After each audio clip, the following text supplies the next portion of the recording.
Hey, ladies.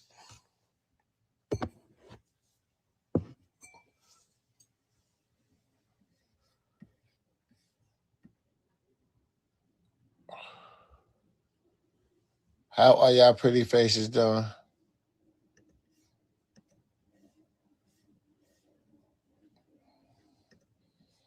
How are y'all pretty faces doing? Dominican Queen was goody. Honey Butter was goody. Miss Mosley. Sandra. Hey, Brown Eyes. I see you, ladies.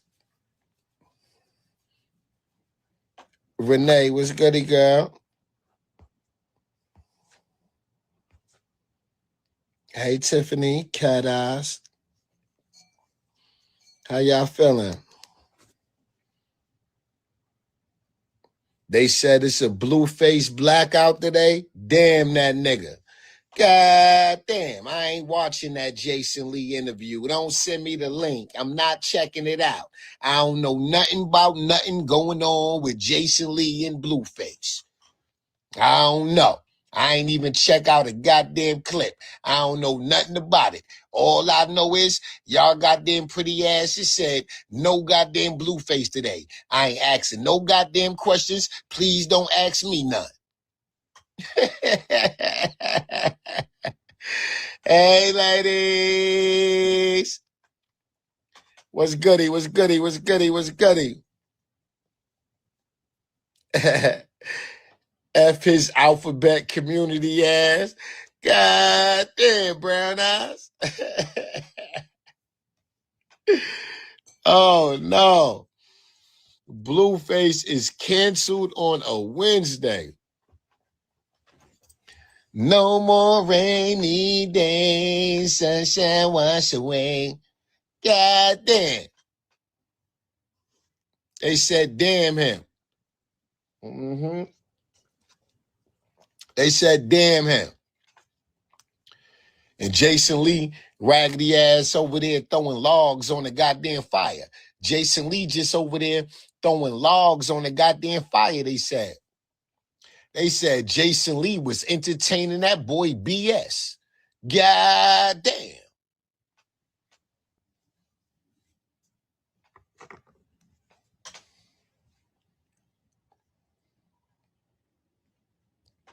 Did you look at the... No, I ain't watched the interview.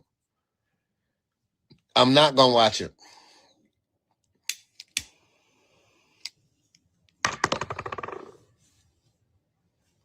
I'm not watching it. No, no, no. No, I'm not. How y'all pretty faces doing now?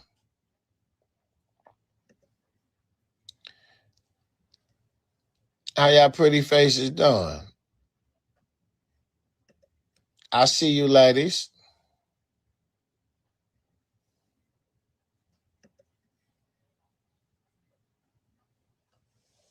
Got him hook, line, and sinker. Right.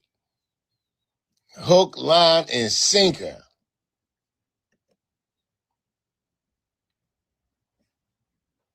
Don't make no sense. Yes, everybody know Jason Lee as is messy. Yes, he is.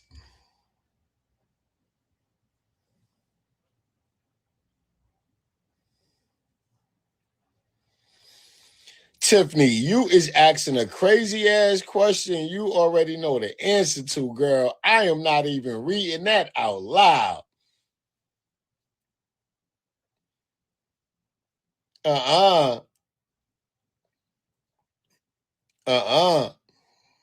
No, I's not. No, I's not. Y'all know Jason Lee done told the whole goddamn world more than once Blueface is his favorite celebrity crush. Y'all done heard that numerous times out of that man's mouth. Y'all know what it's hitting for. I think they folding each other up. I think Blueface folding Jason Lee up. Jason Lee folding Blueface up. God damn. Got to be more careful. Got to be more careful.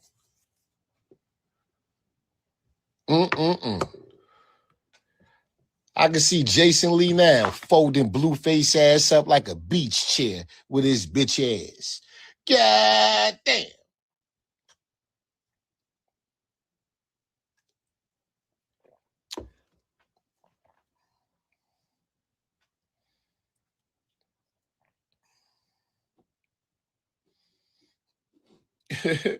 Y'all said done by females. Nasty work. They have chemistry, even nastier work. God damn. They talking about Blue and Jason Lee got chemistry. Blueface, your goddamn career and life as you know it is over. I'm sorry, Blue. I'm sorry, Blue.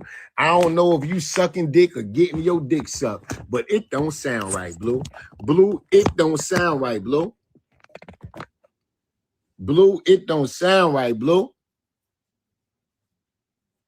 They said you ain't got no goddamn dick discipline. You just penetrating every goddamn thing, every goddamn body. Ain't no way your ass ain't burning and learning. God damn, you might be burning, but you damn sure not learning. God damn, ain't learning a goddamn thing. Got to be more careful. Then Blue slipped up and said us when the question pertained. Oh, nasty word. I don't know. If you talking about that interview, I did not watch it, and I'm not gonna watch it. I'm not even gonna shine no light on that interview. We ain't gonna give him no views from me.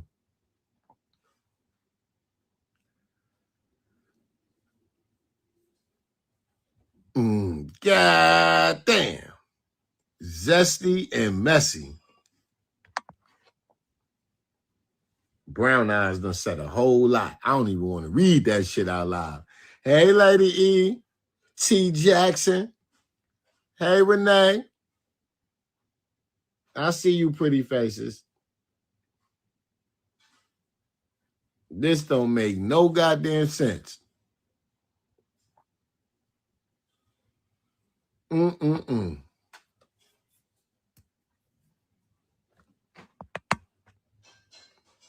It's raining in Philadelphia and raining at Jason Lee house. Blueface might be over there getting pissed on. God damn. This shit got to stop. Jason Lee is not sending that nigga a call to come and do an interview and ain't gonna get him some. I don't think Jason Lee would have wasted his time like that. Jason Lee, like, nigga, why I'm interviewing you if you ain't gonna come and give me some, nigga? I might as well interview a bitch. You know I don't like them.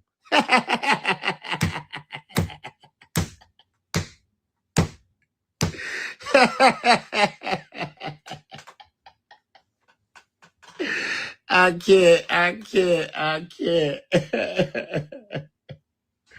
This shit crazy.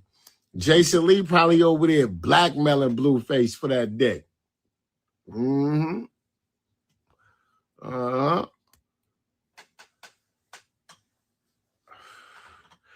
again, I don't know, because y'all keep saying Blueface like it. Blueface might be blackmailing Jason Lee for the dick.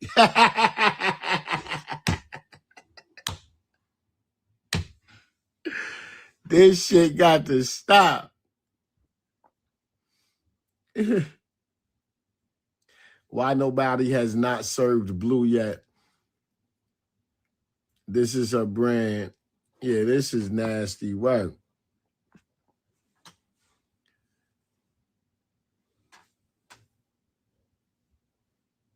This is nasty work.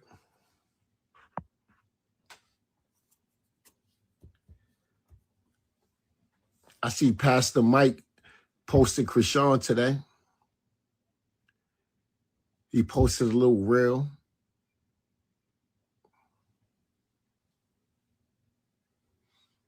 I just want to know, how can we all get in touch with the DDC to report forced paternity testing, because some lawsuits need to be made? Right. Blueface is definitely on the DL and feels the other community will not accept him. Why? They accept everybody. Blue loves sword fighting. Y'all are so silly. Not Blue loves sword fighting. God damn. Blue is out of control. Blue got to stop. Blue got to stop. He is out of control, ladies. Not a DL devil. God damn.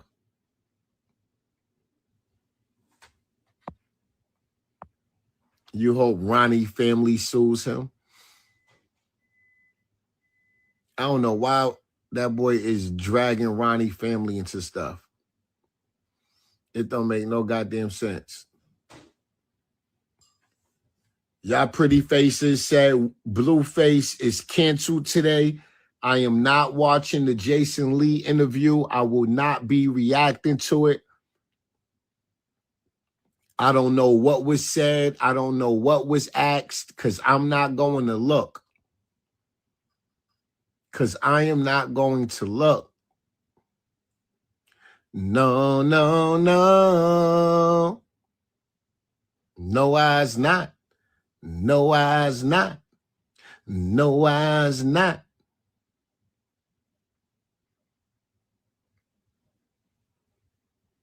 Bessie said boycott.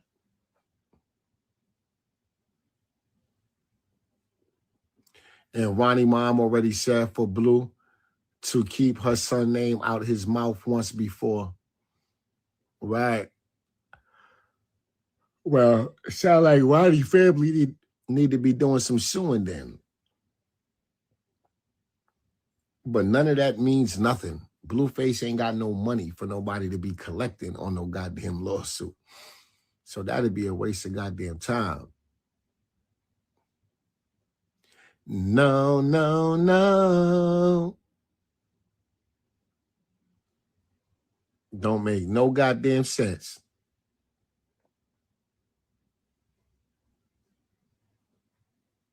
Please hit that like button, ladies. Please hit that like button. I would greatly appreciate it. Share this live stream. Share this live stream on your social media platforms. I would greatly appreciate it.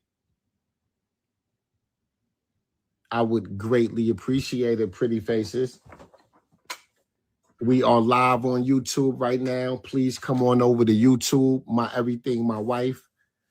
Please come over to YouTube, My Everything, My Wife.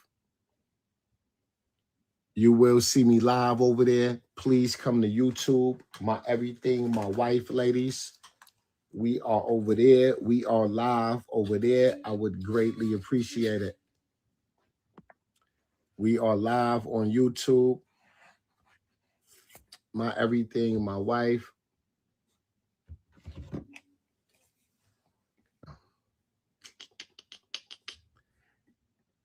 Where should I post it?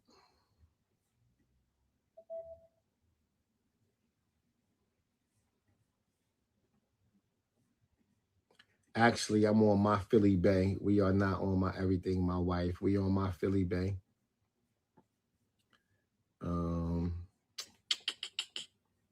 I need to post this on Instagram so y'all can hit the link. Just give me a second.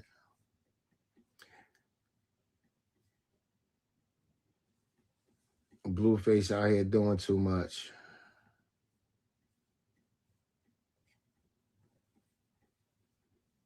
He out here doing too much.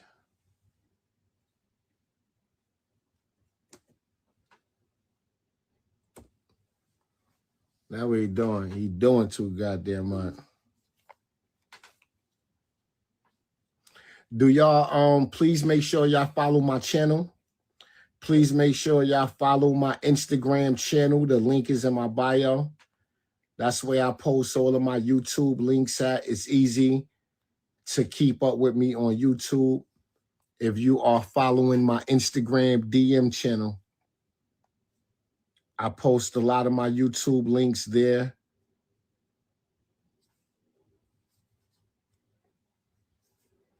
Hold on, I'm about to throw it in a story right quick. Please make sure y'all are following my Instagram channel, ladies. I would greatly appreciate it.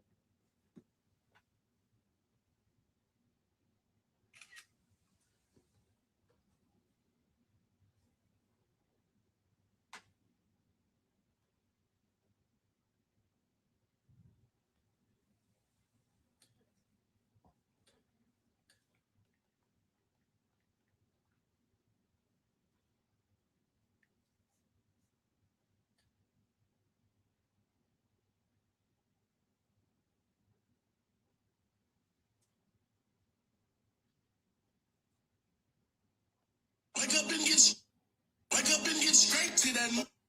I can't wait. All right, I just posted the link in my story, ladies. Please come over to YouTube if y'all want to continue with the live. I just posted this link to my YouTube Blueface need a new storyline. Instagram story. It's getting old, Blue. Blue is getting old. We don't want to hear it no more. It's getting old, Blue.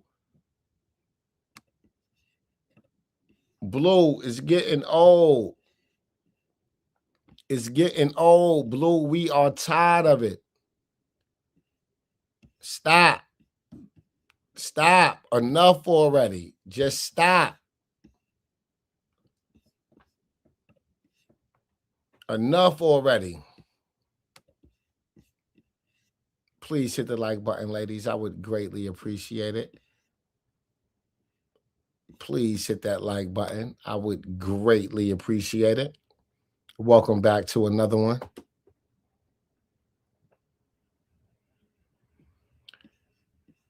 Michelle said, okay, we here. What's goody, girl?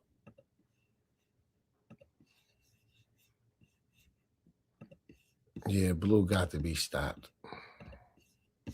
This goddamn boy. Anything to go viral, anything.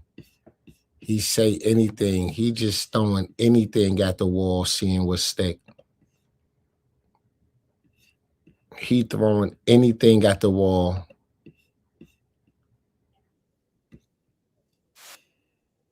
Hey. Shout out to Henny.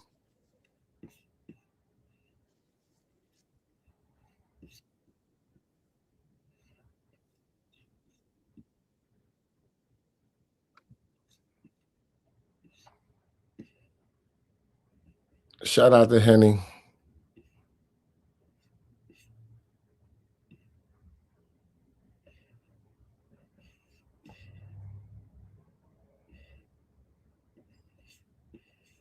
They said cancel that boy altogether.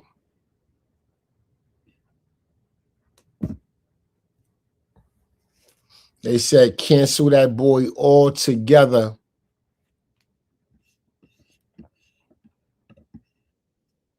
Getting exposed in the worst way possible. I've never seen anybody handle getting exposed any worse. Before we get this video started, if you're in need of some money and you really need to find a way to get your hands on some quick cash, then get started. Out of recruitment ads for Iranians. So the article will say that days after anti-government rioters spread mayhem across Iran, Israel Mossad published a new series of Farsi language online recruitment ads.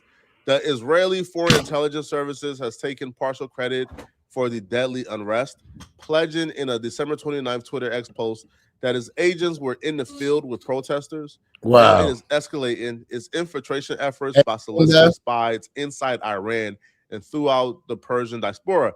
So pretty much Israel wants a regime change in Iran, right? They want to overthrow the current people in charge, and they're doing so right? From within. They're having spies, they're doing protesting, and Iran is responding back by just murdering protesters. But Israel is recruiting people fast, and they're using Google ads to recruit people, to be Mossad agents who can go to Israel and infiltrate from within. But the problem is these foreign intelligence, they don't have like their own ad accounts, right? Because obviously you can't have your own ad account, right? Because that puts like your national intelligence at risk. So they have to utilize certain people's ad accounts, right? They will pay you to utilize your ad account. But the problem with that is if they're paying you to utilize your ad account so they could recruit from Mossad agents, well, it's public knowledge, right? It's like not a secret. People can see where the ads are coming from. They can see who ad accounts is being used. Wow. In this case, Gray Zone was able to uncover that Desi Banks' ad accounts were being used to recruit Mossad agents in Iran. Okay, so if we scroll down, you can see the ads are ads like this, right, where it says your role, Iranian abroad, is vital. The final days of the regime have arrived. If you know someone who works in sensitive industries or centers, contacts us. Use the secure form below to contact us, etc., etc. So the text is followed by a link to a Google form, which allows potential recruits to apply as Mossad informants, promising them protection and lucrative work. What the hell? In the center of the recruitment form is an image of a tattooed arm holding a trash bag embossed with the logo of the Islamic Republic of Iran. It reads, "Build a future, opportunities, it is right now."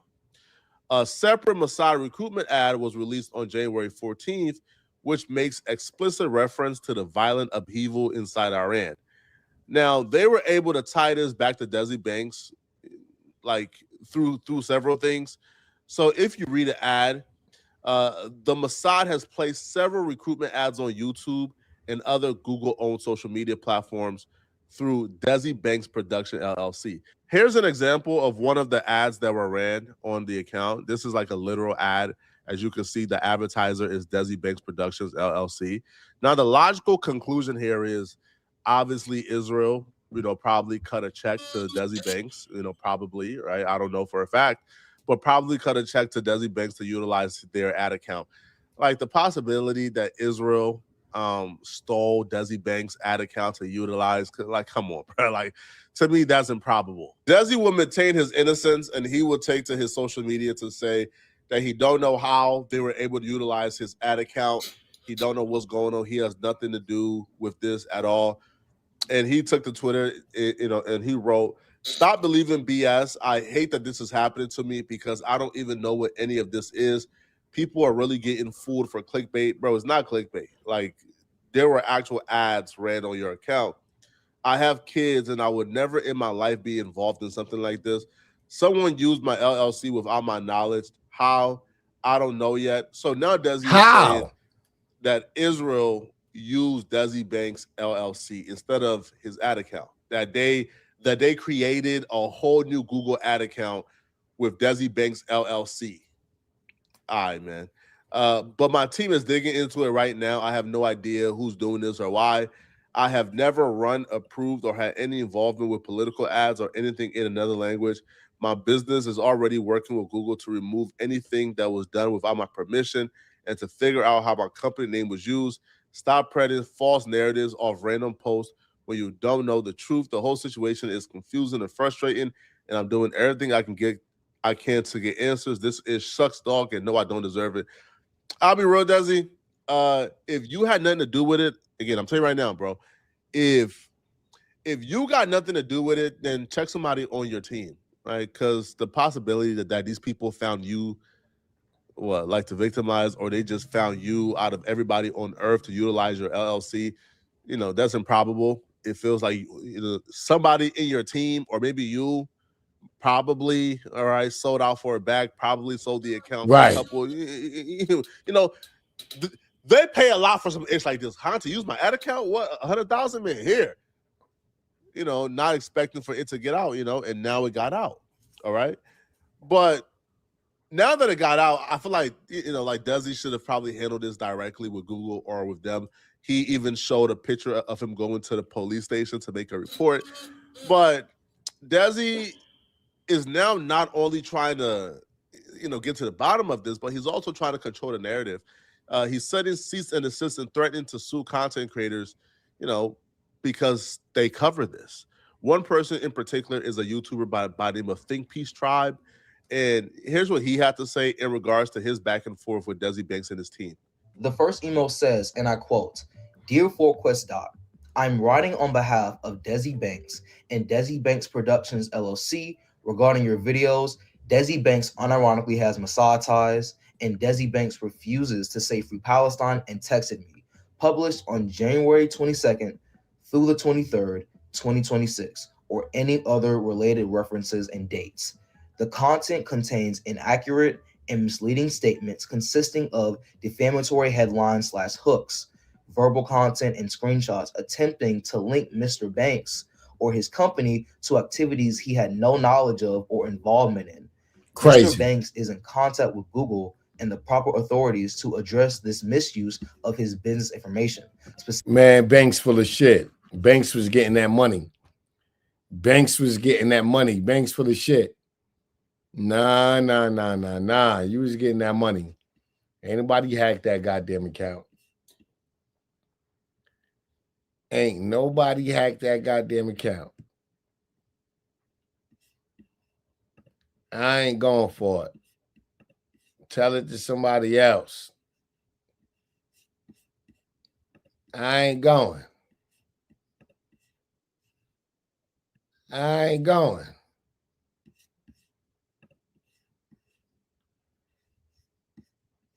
Tell that to somebody else.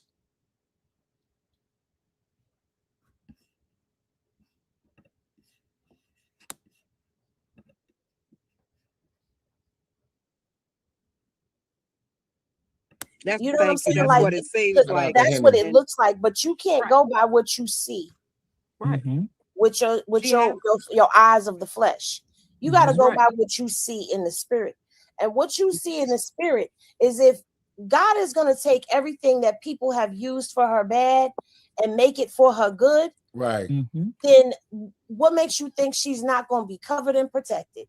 Because she's most definitely covered and protected by the Most High God. She is home in Baltimore. She is surrounded by a great team of people who have yes, she is.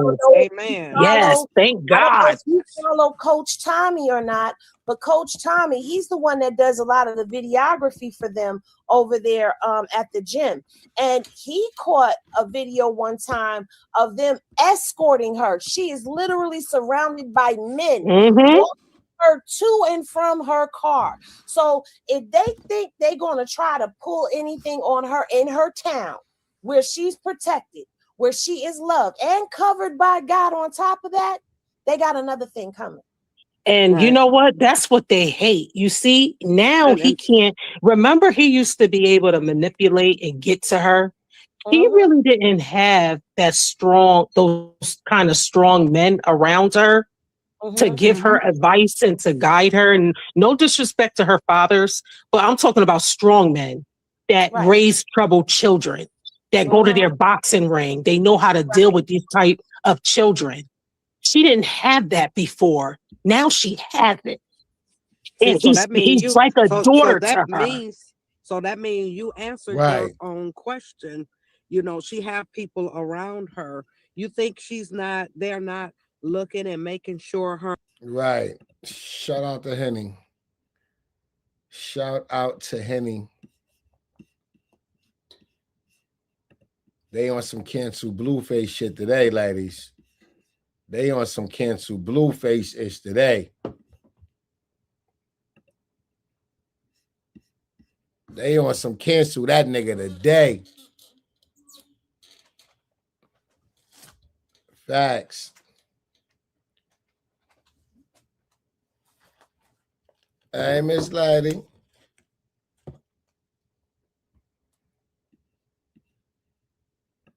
Lashana, what's gooding? How you doing, girl?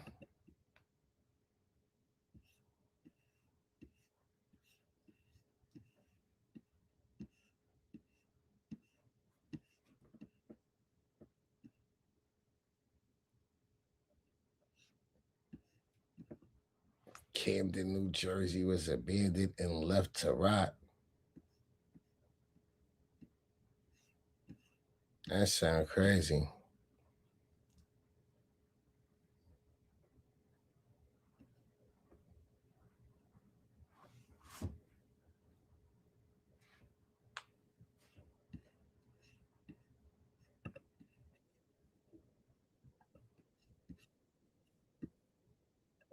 Not too long ago, fairy tale. I just want to bring this to your attention because I believe what we have here is a cautionary tale of when going viral goes wrong.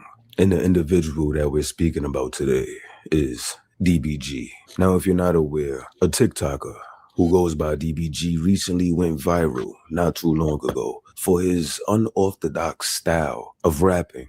He's been all over the Explore page. People was reposting his videos, and even blog pages was picking up his stuff. Damn, my son DBG, he freestyled that whole shit. He said he ain't never been on a scooter. Nigga don't know what it do to maneuver. I really doing some shooters. I really beat up nigga on your pops. I really beat up nigga on your cousin. That nigga really was fuck that. No choking, ain't no bluffing. Fuck that. One choking in discussion. Nigga get hit in the fuck that. I'm just aiming for it. Fuck that. Nigga really got me mad. Fuck that. I got this shit all behind. DBG, he fuck back. Shy. Too many Betty. Ain't on my Diddy. Fuck. I see all up on my Dino. Fuck. No, you ain't part of the Tino. Fuck that. Make one false move. That's the Vito. I'ma just spit on that video, make a movie. Nigga, that's like Vito. You thought I was done like, fuck that. Just bring on my gun like, I keep leaning. I don't stop. Fuck that. Nigga get hit in the I keep leaning. I don't stop. Nigga get hit in the Cause I'm ain't stupid. Stupid bring on music. Bring on the bruiser. Yeah. Fuck that. Nigga really got me mad. Sorry. Wait, what in the hell? Wait.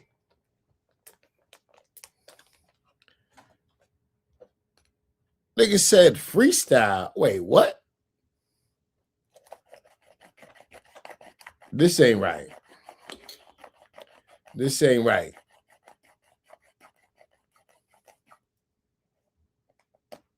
This ain't right. This look like he's not fully able. This look like he have some physical and mental limitations and all that. The hell was he talking about? I ain't understand now one word. Buzzing, fuck, I ain't aiming for mother, fuck, you know I'm talking discussion, I don't know, cause a concussion, running for me, then I'm thumbing, hold up,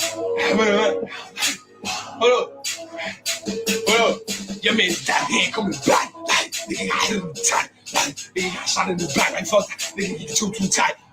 Flashy him, don't got wide. Nigga got shot, get back. Flashy him, don't got wide. Nigga got shot, get back. Like, don't fuck with no nail. You better see how your day go, 2 guns up, nigga. That's the bad. Nigga, they ain't over the bill. Fuck that. I'm about to dumb on the beat like, fuck that. And watch right there with gut. Look at the pain in my arms. Right there, top boogie. Right there, top boogie. Right there, top boogie. Fat nigga, stop with the running. Fuck all the talking, stop with the running. I thought you really like, I thought you really was on it. Nigga, you not really on it. Stop running, top boogie. Who that think it was cookie? I'm on it, top boogie. You know that. The hell? You come through the gate, once see a tribu shit, you gonna see. Nobody playing with me. Nobody play with me, boy. Big PSA to all the tribu niggas. This summer, don't come to the Dominican Day Parade. Word to I'ma have Jackie on me. I'm throwing at everybody. Word to Bo. I'm double GK. I smoke all y'all done. Word to Bo. Wait, what we doing? What? I just did it to one of y'all. What? With the same apparel. What? I did not shower. I did not brush my teeth. I'm really double GK. Now, not too long after he went viral, some very disturbing information came out about him and some grape allegations with an 11-year-old. Yes, it seems like he was allegedly on some David Celeste type of timing, and he is currently still fighting that case. However, because of this news and because of him going viral, a lot of people started to show up to his house and antagonize him in more ways than one. Oh! Oh! Oh! Oh, they wailing. Oh! This is old GTA, by the way. He kicked the wrong door too. Nah, he didn't. He kicked the right door. He kicked the right door. How y'all feel about this, y'all? Oh, nah. He's... Yo, I'm at DBG shit right now. He's not coming outside, gangsta. Fuck you talking about? I'm outside in his shit right. Who right there on that? Who that? Who right there on that 8 eyes? Yo, who that? Yo, who that? Yo, man, who's? Oh, stop! Oh, stop! You got it! Yo, you got it! Feel me?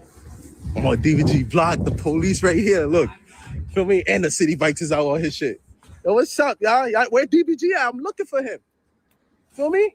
She came back. She knew what she was doing. Yo, you know where he at? I'm looking for. Get the fuck up out of here. What? Yo, where DVG at, bro? This is a strange location.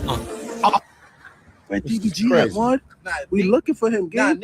Yo, TikTok, I ain't gonna lie. Like, I'm tired of y'all playing with my son DBG. I'm not gonna lie. So I had to pop out to his block. Like, we trooping it. We on my son DBG block right now. Don't make it hot in the spot. You heard? Like, we about to find my son. Feel me? Probably for me get busting. You feel me? We outside, mud. Yo, these little kids I'm trying is to look crazy. For that famous location. Like, if y'all know, like, I'm trying to find the location. Like, what? Like, it's that famous spot, mud, that everybody be on now. Like, everybody be up here. You hear? Like, but now we outside though. For me, who that right there? Oh, that's nobody. I bet. This that spot. Hold on. Where that spot at? Oh, nah, where that spot at? We gonna find that spot, chat. That's the corner highs ran on. I bet. I'm getting closer. I think it's right here. I think this is the spot. Oh, this is the spot. Yeah. Yeah. Yo, they think it's funny going to somebody's house until their ass gets shot. Oh, shit. Like, oh, my God. Is this the famous spot? Oh, my God. Outside. Where the boat? That's like Dottie? That's like Dottie.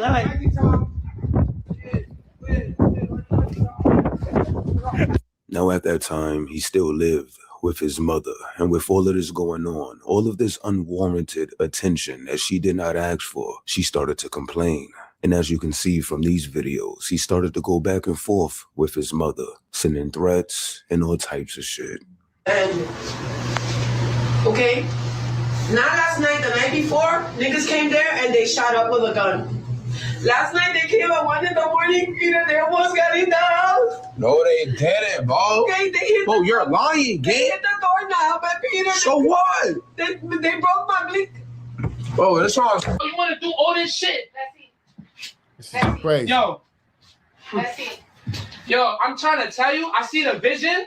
You're gonna drop, gang. And I'm not gonna cry, bro. Remember 2027? Nah. Remember 2027? 2027 has to come. I mean 2024. 2024. That's how big it is. Because you're not even gonna beat it. That nigga said, remember 2027? He high. He's high. Gotta be. You can see 2027. Now you would think a guy going viral for his unorthodox style of rapping is understandable, but once someone hears about an 11-year-old being sexually assaulted by a man in his 20s, that the whole viral situation and him getting reposted would stop. However, we are in a cooked generation. Like, these niggas is fried. So DBG started getting promo deals, interviews, and this, that, and the third. Basically having other content creators that don't care about the grape case with the 11-year-old. They just wanted to take advantage and monetize him being viral and in the algorithms. I swear to bitch.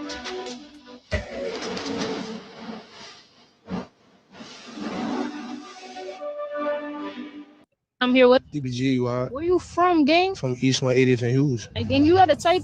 Light skin baddie, she gotta be thick. I'm multicultural, but she gotta be thick. So let me stop. My baby mother, for me. She black, so for me. I don't got a baby mother. I call it my baby mother. How that make sense? I'm delusional. Alright, gang, who's 2 artists you want to collab with? Uncle Murder. Murder beat and Lottie. What type of vibe would you do with them? Some shit for the summer, you what? Can I get a sample? Baby girl, I like the way I see we be making love in your eyes. I just wanna have it out like, no good fucks, I'm just trying to die. I'm just trying to, I'm not a musician or a rapper. If it influentially do something for me, no beneficial shit. I just try to like, my nigga, make music to change the world. Don't make music to continue some systemic, sending niggas to jail, fucking up families. You know what I'm saying? Make real music, bro. But all the late shit y'all see, like, that's just that. That's just what? You gotta improvise, like, paint an image, sell it to the people for a couple, see down till you can come up, and that's what I'm doing. I said, I'm gonna touch you. Fuck that, no, your mother don't love him. Now, while all of this was going on, people continued to pull up to his house. Some of these situations were skits, and it's obvious. However, some of them were not skits, and they were real, which leads to this situation that happened a couple of days ago, where a group of kids decided to go to his crib and participate in a TikTok trend of showing up to DBG's house and antagonizing him. And DBG, I guess being frustrated with everything that's going on, winded up stabbing a 17-year-old in his back.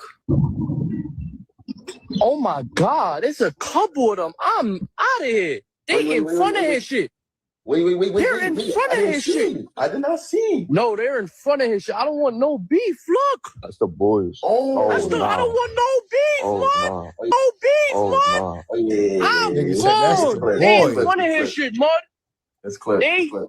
It's over. It's clip. Right. Y'all just got your answers. They looking for him, supposedly. Why did they just stand in front of there? He's not there. He's not there neither. I just want everybody to know that he was a Hey, really good Irene. kid. Hey, Raquel Tina. Mello is trying to understand why her son Jonathan did not make it home last night. Police say the 17-year-old high school senior was brutally attacked yesterday outside 1337 Beach Avenue, stabbed in the back around 4:30 in the afternoon. The teen died in the hospital, leaving his family heartbroken and with questions. It's kind of like the light in the house, the kid that could do no wrong in front of our eyes. Tonight, the block haunted by the violence that unfolded the day before. Police sources say a local TikToker. I don't know why his mama lying like that. The light in the house, a kid that could do no wrong. Girl, you was just yelling at him about bringing all the drama to your goddamn house. Crazy. May be at the center of this investigation. For weeks, we're told people were gathering outside the man's apartment, seen in videos trying to get his attention. This is Mike with News 12. How you doing? We called that man's lawyer, who is representing him in a rape case involving a child. We cannot name him at this time, but the TikToker's lawyer did say the team was contacted by the NYPD about the stabbing, telling us when the time is right, they will share his story. Jonathan's mother, now with one message for her son's killer. I hope that you pay for what you did. You broke a lot of hearts and you took my son's life. May God have mercy on you. That sudden loss just devastating for Jonathan's family. He's survived by 3 siblings, his parents and a girlfriend, all of whom say they will not forget his memory and the big dreams he once had. We're here in Parkchester. Mike Lamort, News 12 The Bronx. This is 22-year-old Andrew Talinci during his arraignment at Bronx Criminal Court today. He pled not guilty to his charges. He's facing murder, manslaughter, and criminal possession of a weapon. What he's accused of? Stabbing Jonathan Mello in his back with a large kitchen knife, causing his death. The local TikToker, also known as DBG Online, allegedly stabbed the 17-year-old Wednesday outside what's believed to be his home on Beach Avenue in Parkchester. Mello's mom says her son was riding his scooter with his cousin and a friend when they saw Talinci. He noticed the guy was pulling out a knife and he said, "Be careful, he has a knife." And he went to kind of swerve and kind of like distract him so that the other two can just keep riding forward. We know he's guilty. He was remanded to Rikers. Talinci will remain in custody until his next court date on May 6th, where he could appear in front of a grand jury. They see my case and the charges. Yeah. For the last year, he's been a polarizing figure on TikTok known as DGB. But this afternoon in court, he was just Andrew Tolinche, arraigned on murder charges. Tolinche is accused of fatally stabbing 17-year-old Jonathan Mello Wednesday afternoon. I want justice for my son, and I am giving full space for the law. This is surveillance video of the teenager sitting on the ground awaiting help shortly after the stabbing. Mello was riding with friends on scooters on Beach Avenue, the street where the suspect lives. Recently, there's been a TikTok trend of people traveling to Tolinche's building to troll or taunt the 22-year-old who has a previous arrest for raping a minor. The victim's mother says her son's group happened upon Tolinche arguing with someone in a car when the suspect allegedly went inside to get a knife. Mello was stabbed in the back. Online, theories abound that the teen was somehow involved. I don't know what false narratives are out there about my son being involved in a social media dispute with this guy. There is absolutely no evidence of that. This is people. Girl, cut it out. Cut it out. Your badass son was going over there to that boy house, taunting him like everybody else in the neighborhood. Cut it out. Your son, his motherfucking number called. Your son was the straw to break the Campbell back. Every day, the whole neighborhood at his house taunting him. He got tired of that shit.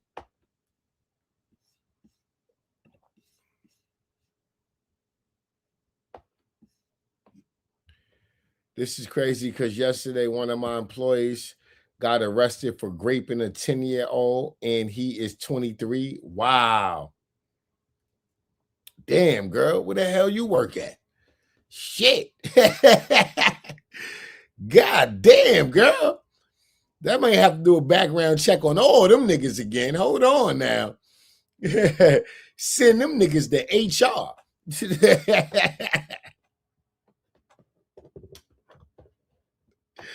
Fuck that. If a nigga got a dick, send his ass to HR right now. Nah, we got to do another background check just in case we miss some shit.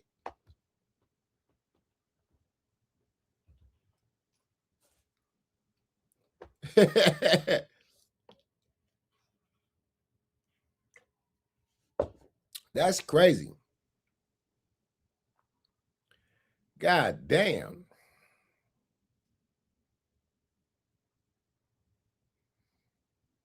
Yeah, that's crazy.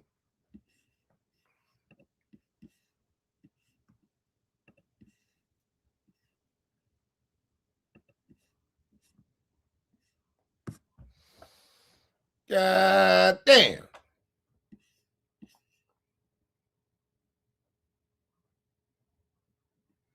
Oh, you a manager at a restaurant? Yeah, don't say the name of it on here. Don't say the name of it on here, girl. You know, people weirdos. They be like, no, y'all not hiring niggas that be graping people. I'm not eating there no more. Fuck that. But they go blame the whole goddamn restaurant chain on that one nigga. They blame the whole goddamn restaurant chain on that one nigga. Don't even say it.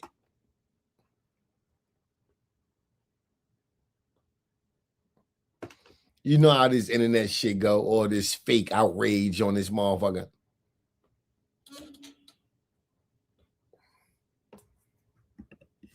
Running with information that they're grabbing from different videos. Mello, who had no criminal record, was about to graduate from AEC-1, a charter school focusing on engineering and architecture. But the teen's mother says JJ, as he was known, was interested in real estate. I had a wonderful son. I just want him to be remembered for who he was. He was a goofy self. He was the clown of the house, the everything. He was like the instigated all the fun stuff. Now, when the news broke, his mother came out and spoke about the situation. And as all mothers do, she painted her child as innocent, and I don't blame her. I can understand where she's trying to come from. However, according to the reports, the 17-year-old lived nowhere near DBG's house. So at the end of the day, he went there with the intention to go viral, to get a couple of views on TikTok showing that he went to DBG's house, and again, follow this trend that's going on TikTok. And unfortunately, he lost his life. Now, some might say, you play stupid games, you win stupid prizes. Right. And this 17-year-old unfortunately lost his life playing a stupid game. Now, when it comes to DBG, he was arrested and he's facing murder charges. And his next court date hearing is on May 6th. So we'll see what happens when it comes to that situation. Because on one end, a lot of people are saying, hey, this is self-defense. We've seen countless videos of people coming to his house that he lives at with his mother, antagonizing him, and he basically just got fed up. But on the other end, DBG did stab that 17-year-old while he was running away in the back. So I think it's going to be kind of hard and difficult for him to prove self-defense. And as you... Hell yeah. Hard. Hard ain't the word. That motherfucker ain't going to be able to prove that. How? Man, that shit in New York. Ain't no self-defense laws in New York.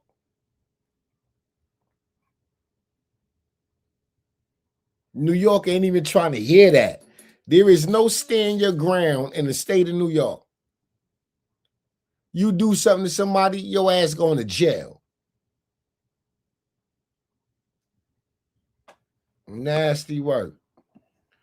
Mother unalives her son and stuff his body in a suitcase? Oh, hell no.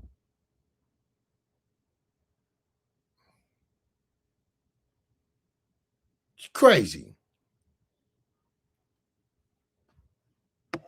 That he was going to his friend's house later. I don't know the exact time. This woman is in the midst of lying to police. Just hours ago, she brutally murdered her son Gannon, hid his body in the basement, and called 911 to report him missing. Officers at the scene have no idea what they walked into, and they will quickly find themselves entangled in this killer's twisted lies. Is there anybody down here? No. No. So then when I get downstairs, he had one of the guns. And I was terrified. He asked me to give him a suitcase. Is Gannon in a dumpster? No. You didn't hurt Gannon? Did you kill Gannon? No. But this was just the beginning of her lies. Why would I hurt our child? I had everything in the world. I have no motive. So tell me where he is and let me help you. I don't know where he is. All I can tell you is I did not hurt him.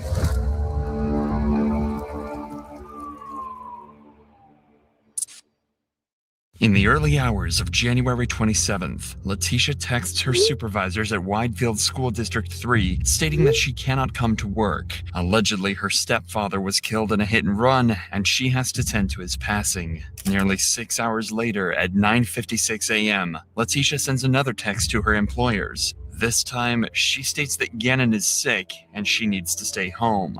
However, just 20 minutes later, at 10:16 a.m., a neighbor's surveillance camera captures Letitia and Gannon entering their red Nissan Frontier and driving away. During this time, Letitia would visit a Petco on Nevada Avenue instead of visiting a doctor to treat her allegedly sick son. By 2 p.m., both Gannon and Letitia returned home, but something was off. Not only did Letitia purchase cleaning supplies moments after their return, but backed all the way into her driveway. According to family and friends, Letitia never backed up all the way into the driveway. But for now, only one credible conclusion can be made. The only person last in contact with Gannon was his own stepmother. And oddly enough, she would report him to be missing 5 hours later at 7 p.m. My son was supposed to be home at 6 o'clock, and it's almost 7.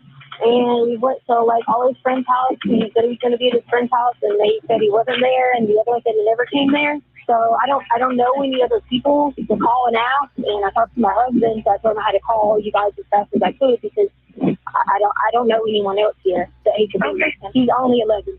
With this call, officers rushed to Letitia's home in an attempt to gather as much information as possible, because every single second, Gannon's trail gets colder. Did he take his bike? No. Okay, because somebody saw a little kid on a bike, They posted it, but I didn't know if you brought it. Well, he didn't, unless he took it sooner and brought it back because Lena ends up getting the bike. What color is the bike? Dinner. Blue And he never and black.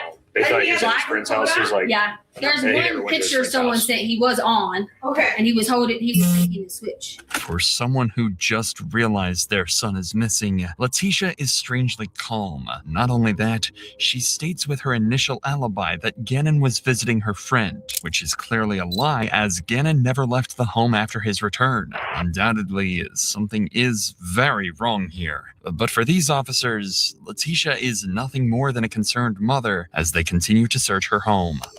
Okay, because you weren't in here in the beginning, right? I didn't know if I had that box cutter and all that stuff in there because I told him about he dropped the candle last night. Oh, okay. And I thought I must have picked it up. I was just making sure I didn't want you to be like, oh, just a box cutters. But yeah, I had to cut this. And I told them I wasn't even going to tell Dad. And I was going to figure out a way to put this in there from the situation. But at least you got a carpet. Yeah, right. I just took it and like covered up with the carpet and stuff like that. But Does he have any friends around here?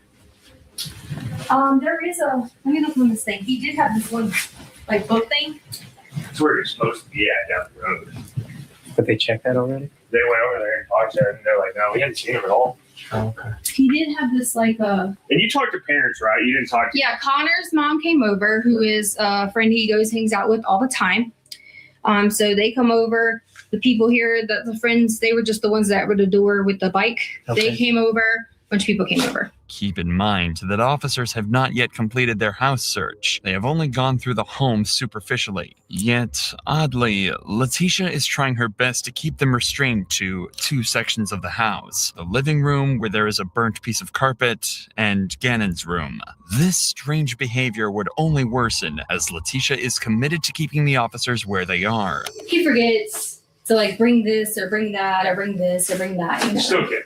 Yeah. So no clothes are missing or nothing? No, we actually lay out all the clothes all the time. Like for, like every day at school, we lay out clothes, we do whatever. Is his jacket gone? He had he has several jackets. Like it depends on, I'm very like fashion. So like it just depends on jackets. Like he might have this black one with this, or there's a blue one with this. So you had a jacket. Oh yeah.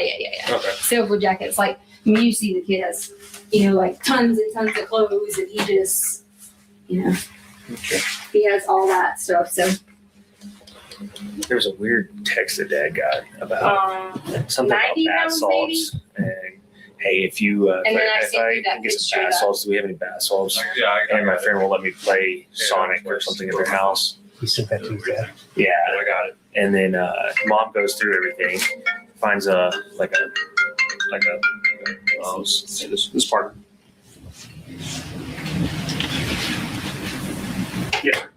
This is the exact moment that officers realized that Letitia was hiding something from them. It's strange that she randomly closes the door here as if there was something in the basement that she didn't want the cops to see. And her behavior, words, and strategies to deflect the cops from certain areas of the house did not go unnoticed. Consequently, her devices were subjected to a forensic analysis where officers would come across a disturbing video recorded on Sunday, January 26th, a day before Gannon supposedly went missing. Gannon, I promise it's the last time I'm going to ask you. I'm just freaked out, okay? Are you sure you didn't do it on purpose? He did it. Okay, we promise. We promise. On purpose. Pinky promise. Pinky. Okay, all right. So, listen, we're going to have to sell stuff to fix it. So, we figure out what we got to sell. We can sell the sofa because we got to get it fixed so the lady don't be mad at us and kick us out of the house. Okay? This video was recorded by Letitia when Gannon supposedly dropped a candle on the carpet, leaving a burn mark. What the video doesn't show is that Gannon sustained burn injuries on his arms from the candle, and rather than treating his burns, Letitia is heard scolding him instead. Additionally, during the phone analysis, officers discovered a phone call that Letitia had made to her husband, Albert Stouch, informing him of the situation. He told me it was just his arms. So I didn't see anything that would have thrown a flag that I had to be like, oh my God, emergency or anything like that. But if his arms was bubbling, that's not an emergency? Well, it had broke skin, like it was just crazy. underneath. In my mind, I'm like, let's evaluate the situation tomorrow and see or whatever. It wasn't burn mark. It was bubbly. I didn't see it as a bad thing. I just knew he was like, it's not hurting. We put aloe on it, and I assumed, okay. As heartbreaking as this call is, What? the burns described are likely second degree because of both the freezing feeling that Gannon described and the presence of blisters. Things aren't adding up, and the story so far paints a really bad light on Letitia. However, officers need to verify what really happened, as it was after this incident that Gannon disappeared. That's why on January 30th, 3 days after Gannon's disappearance, Letitia was called in for an interview so detectives could understand the circumstances surrounding the situation. So Gannon had started a candle. Again, normal day. He's very responsible in We terms watching of this damn lady. if you give him something. We watching this lady that unalived her son and put him in a damn suitcase. This is nasty work. Wow. Look at her sitting there smiling. Something and say, do this, and this, like a list to prepare. He's fine. So we let him, do things like that. So I didn't see a problem with him, light a candle, whatever. And Lena asked me, could she stay up and still watch the rest of her iPad or whatever. It was just her birthday, and I was trying to give her a little bit extra because we went all out for Gannon's birthday. Like, we took him to a Rockies game. We took friends with him. It is already strange that Letitia is going on several tangents and prefacing this entire conversation with the loving relationship she had with her children, especially with her daughter, Harley Hunt, whom she would refer to as Lena, almost as if she wants to say that whatever happened with the candle was not intentional. So it starts beeping. It's like a beep, beep, beep, beep. And I thought that someone was coming in the house. I didn't see anything going on. Then it started saying fire, fire, fire, fire. So there was smoke coming up through the basement. So then I ran back downstairs to get Gannon. And then the fire was on the floor over here, then on the sofa. So I'm pretending this is the sofa and this is our floor. So it was right here and right here. And I saw the candle that was over here. So there was covers everywhere because the kids always get on them about, they leave a lot of covers laying around. She don't sound like she's grieving or hurt or... This sound crazy. All the time. I take a whole bunch of them and I go and like basically smash down on the sofa and the fire to put it out. So I got a burn and then I was like, get up again and started running at that point because it wakes him up. He's alert. He's realizing that the covers and everything's on fire, the carpet's on fire, and we all go outside. Essentially, what occurred was a freak accident from Gannon. Due to him accidentally knocking over a candle, a small fire had somehow ignited on the carpet in the basement. This was the same cut-up section of the carpet that Letitia had previously shown officers. But this was odd. Second-degree burns by just a knocked-over candle, especially on both arms, is unlikely, if not impossible. Gannon would have also had enough common sense to run away from flames. After all, it was a slow-moving fire caused by a candle. If this wasn't strange enough, Letitia begins to recount the injuries Gannon suffered. But this time, they would be different from what she told Albert. I was scared because my thought process was, Albert is going to kill me. Because I made a mistake. Girl, you going to jail. It ain't no you made no damn mistake. Your ass is going to jail. I don't know what the hell you thought she was doing. So is they saying she cut the carpet out herself and covered it up with some shit? Is that what they saying? Girl, you out of here. As a parent, and forgot to really check him down. And he really got a little bit more burnt than he should have. So I was freaking out because it's like, he's going to kill me. And Gannon was like, it's okay. And there was blood. And he had on his arms. And as it was peeling, and I should have called. What did he have blood at? I should have called the hospital and just asked, I don't know enough about burns, but I should have called the hospital and just asked, I made a mistake. To quote, Letitia just said more than he should have, and secondly, implied that Gannon was somehow bleeding because of burns, an apparent contradiction to what she told Albert. More importantly, this was a massive slip-up by Letitia, and detectives suspect that this fire wasn't a simple mistake. However, there is no way to confirm this situation as of now, but there is one conclusion that officers can make. Letitia is lying. When a suspect is guilty, she's definitely lying. I don't give a damn. I don't give a damn. How the hell he kick a candle over in his sleep, but both his goddamn arms is burnt up?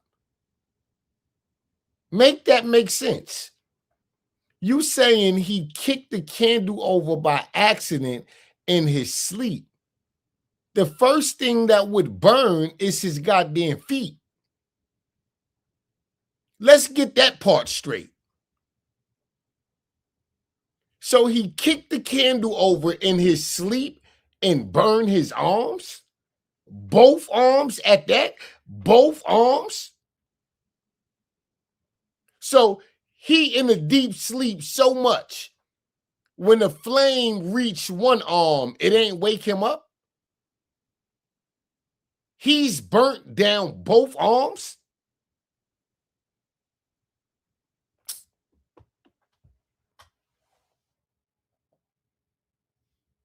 This don't make sense to me. I know it don't make sense to police.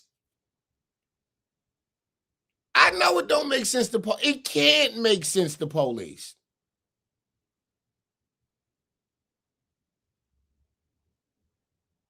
This is nasty work.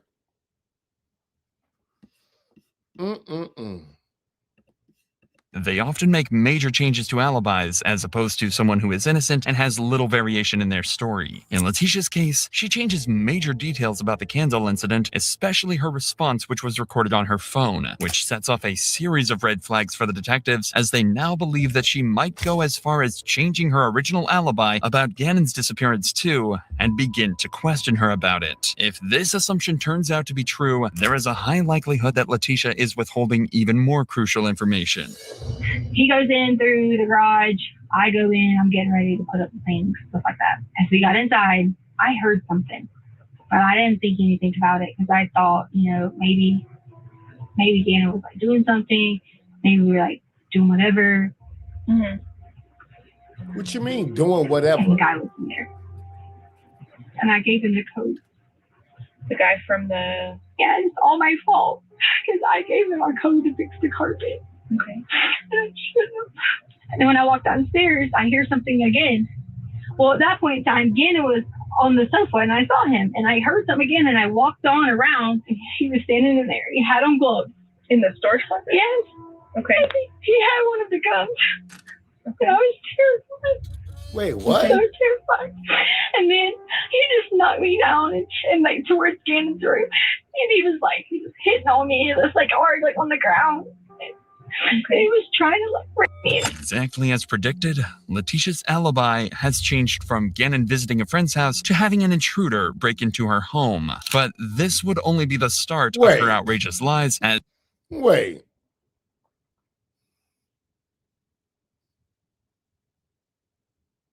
If an intruder broke into your home and you and your kids' lives was at risk, why are you just now saying this to police? Why that wasn't the first thing out of your mouth? Like, wait, hold on.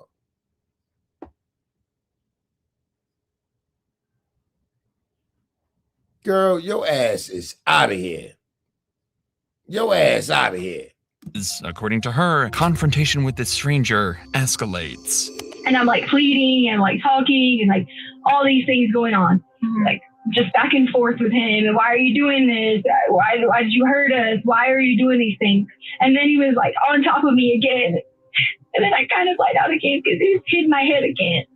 Really? And then, yes. And then he was he asked me to give him a suitcase. And I gave him a brown suitcase. And then he hit me on the head again. And I right here. Girl. He just kept hitting me right there like that. Okay. And so then he did that. And then I blacked out again. I was having panic attacks. Oh my God. So you mean to tell me after your son got burnt up in the house, somebody came and kidnapped him in a suitcase? Is this what she's saying? Is this what she's saying? She can't be telling police this.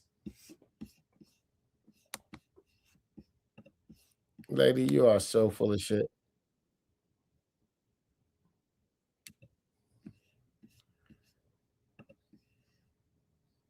And then I don't know what happened from there. I really don't. I don't know. I just know that I did lie. I did. When they came, I did say, get a lift, whatever. But you know that. But he never did. He never left to go play. I just didn't know what to do, and I panicked in the moment. And I didn't want Albert to be like trying to hurt us, because we kind of get a lot of fights. And I just want you to know that's the only reason that I made up the lie. A simple way to check whether she has been assaulted is using a sexual assault nurse examiner at a local hospital. These are registered nurses who receive special training to collect forensic evidence from assault survivors. Conveniently, Letitia rejected this examination when officers offered it to her. Not only that, but even CCTV footage confirms the fact that no one entered or left the Stout residence after Letitia and Gannon came home. She likely thought that this poorly planned story would absolve her of any crimes. Fortunately, quite the opposite happened. Noticing these contradictions, police officers handed this case over to the FBI, who gathered CCTV footage from neighbors and came to a harrowing realization. The morning after Gannon's disappearance, Letitia rented a Kia Rio for 24 hours and left the house at approximately 8:30 a.m. on the 28th of January. When the car was returned the following day at 8 a.m. on the 29th of January, it had clocked in 955 miles in the span of one day. Damn. This could mean only one thing. Letitia had likely murdered Gannon after their return at 2 p.m. and on the morning of January 28th, left to dump his body. While this much is easy to figure out, the exact details surrounding the murder are still not known. This is why 1 month after Gannon's disappearance, on March 2nd, federal investigators called Letitia in for yet another interview to piece together this confusing puzzle of Gannon's disappearance and possibly his murder. Because of the nature of the warrant, it being a murder warrant, we need to know the real story, because you put out quite a few different stories. About you? We heard a lot of the stories to Al. To Albert? Mm-hmm. The reason I already knew someone was listening to him, but because of him not ever being supportive, and I tried originally to talk to him when he first got there, that was the only reason I said those things to him, was just because I was out of anger and out of hurt and not being able to have support. It was nothing to do with me saying those things to him. Was just being what is the word you want to call it?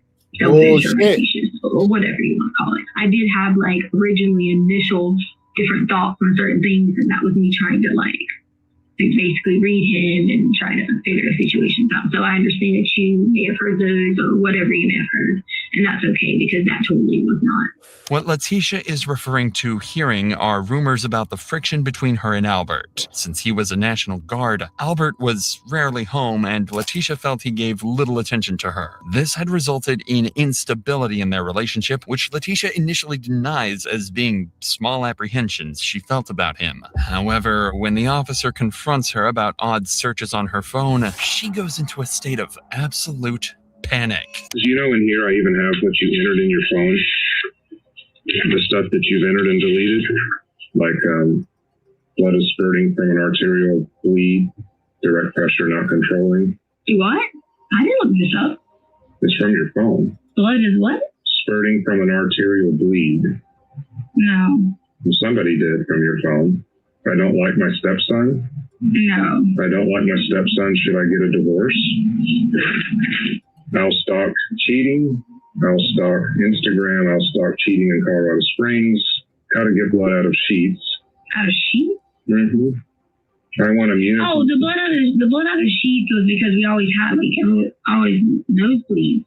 If I ever looked up blood out of sheets, it was nosebleeds. And I figured it might be something. I didn't ever look up anything about an artery or something unless it went from something else.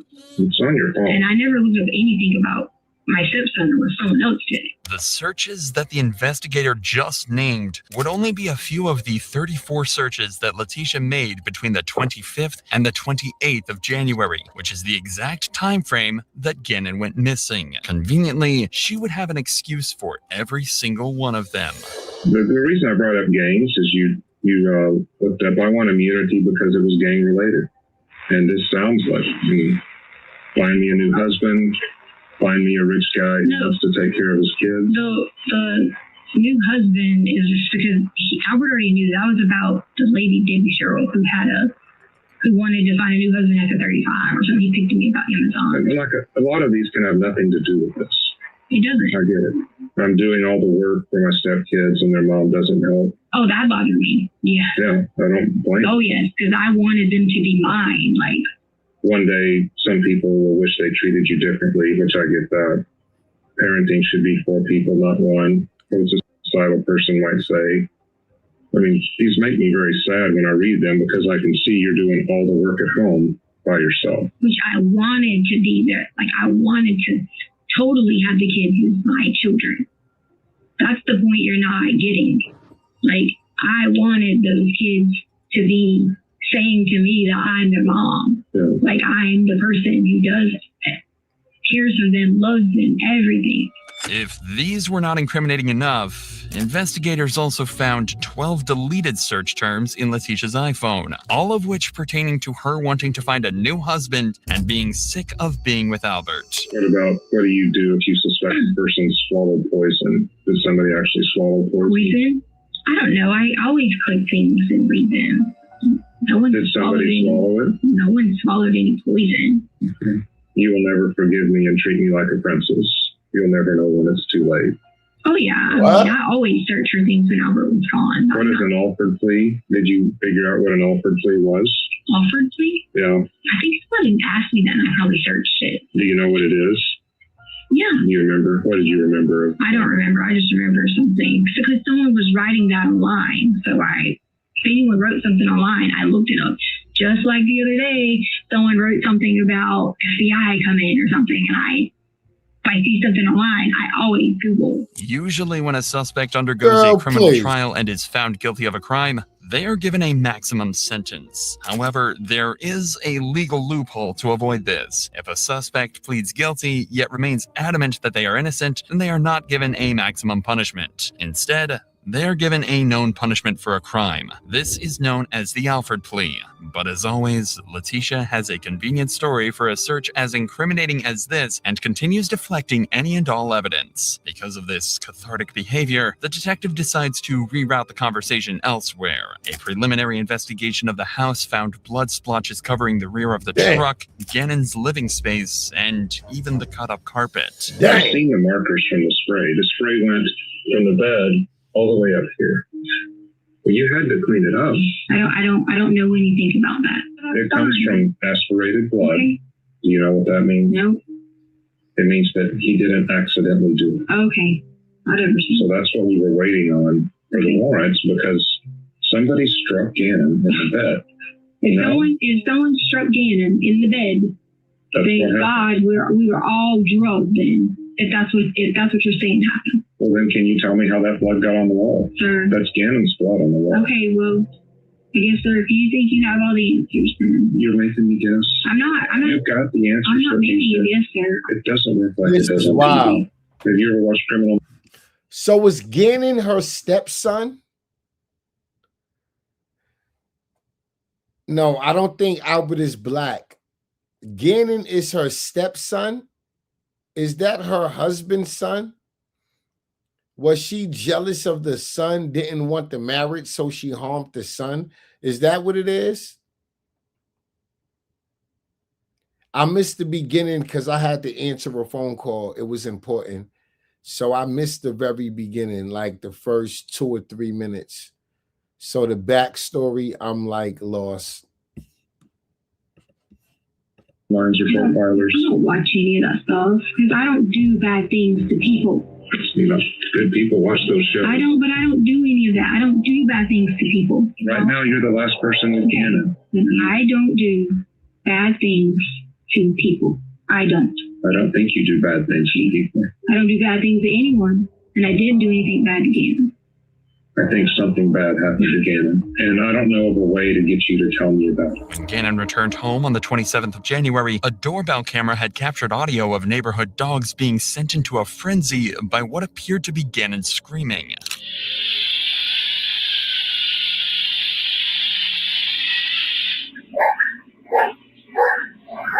By 5 p.m., 3 hours after these screams, Letitia had ordered her daughter, Harley Hunt, to buy cleaning supplies from a nearby Dollar Tree at 5 p.m.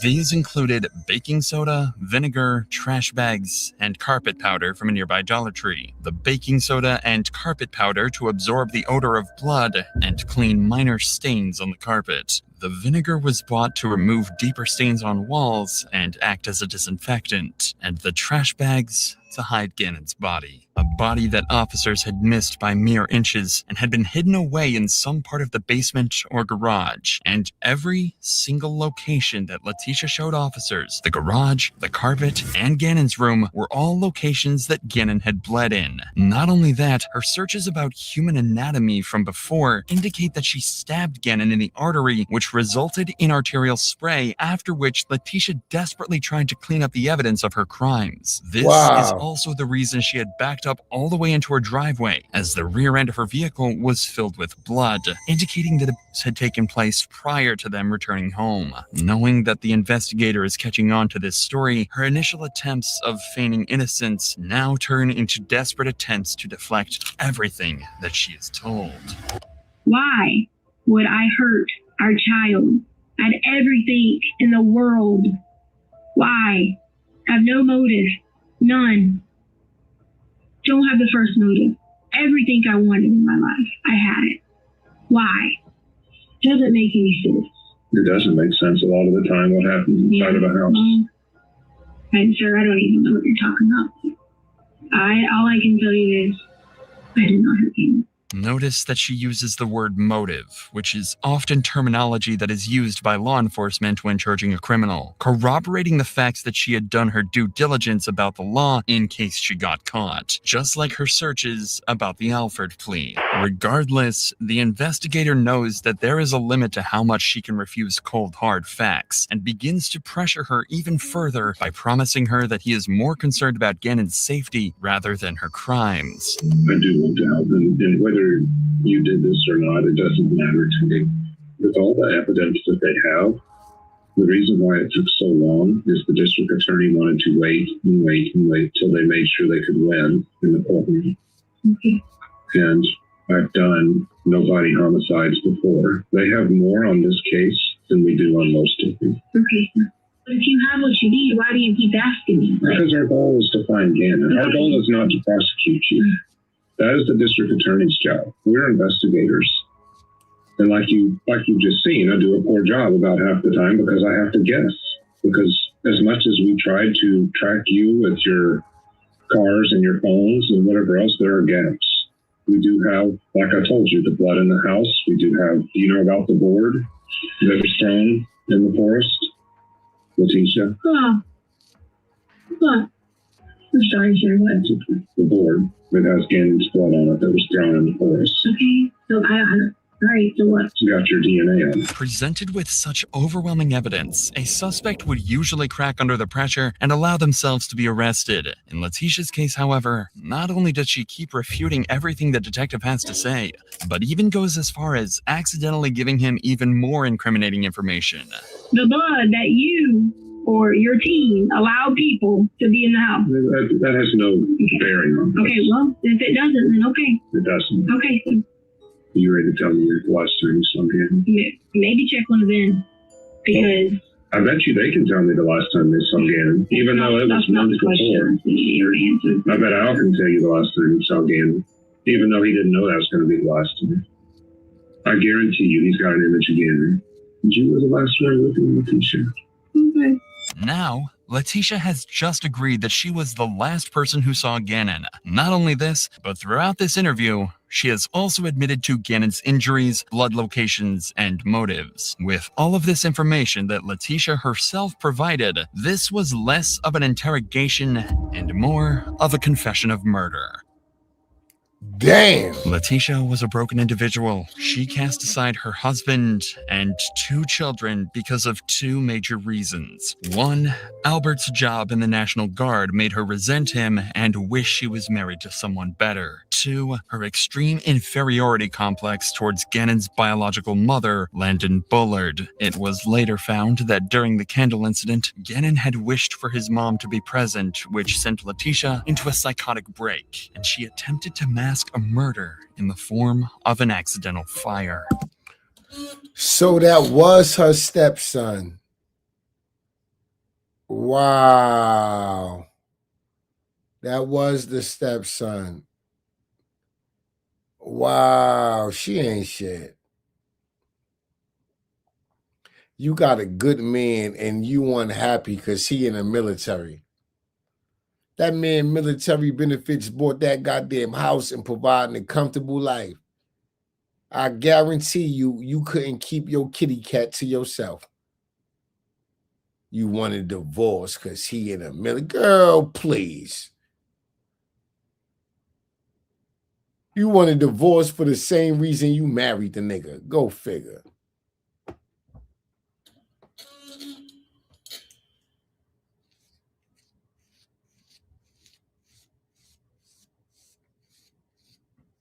Don't make no goddamn sense.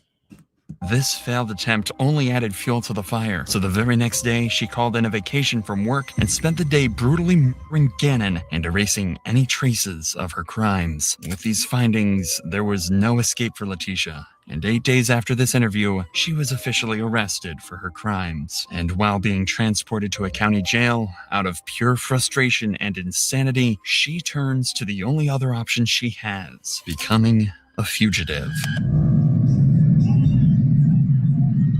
Oh, shit.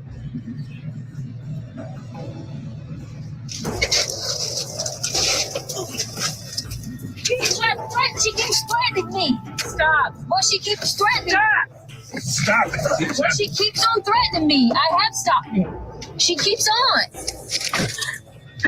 Till she got out of the restraints. She keeps on. Threatening me. I will for you. She keeps threatening. Put your arm down. Put your arm Put down. your arm Well, she down. keeps threatening me the whole time. Tisha? I will with you. I said I would with you. Give me your arm now. Well, I said I would with you. I said I would with you. I said I would with you. I'm just asking to breathe. That's it. Just to breathe. That's all I want to do is breathe. You're hurting my arm. My phone is cold. You're hurting my arm.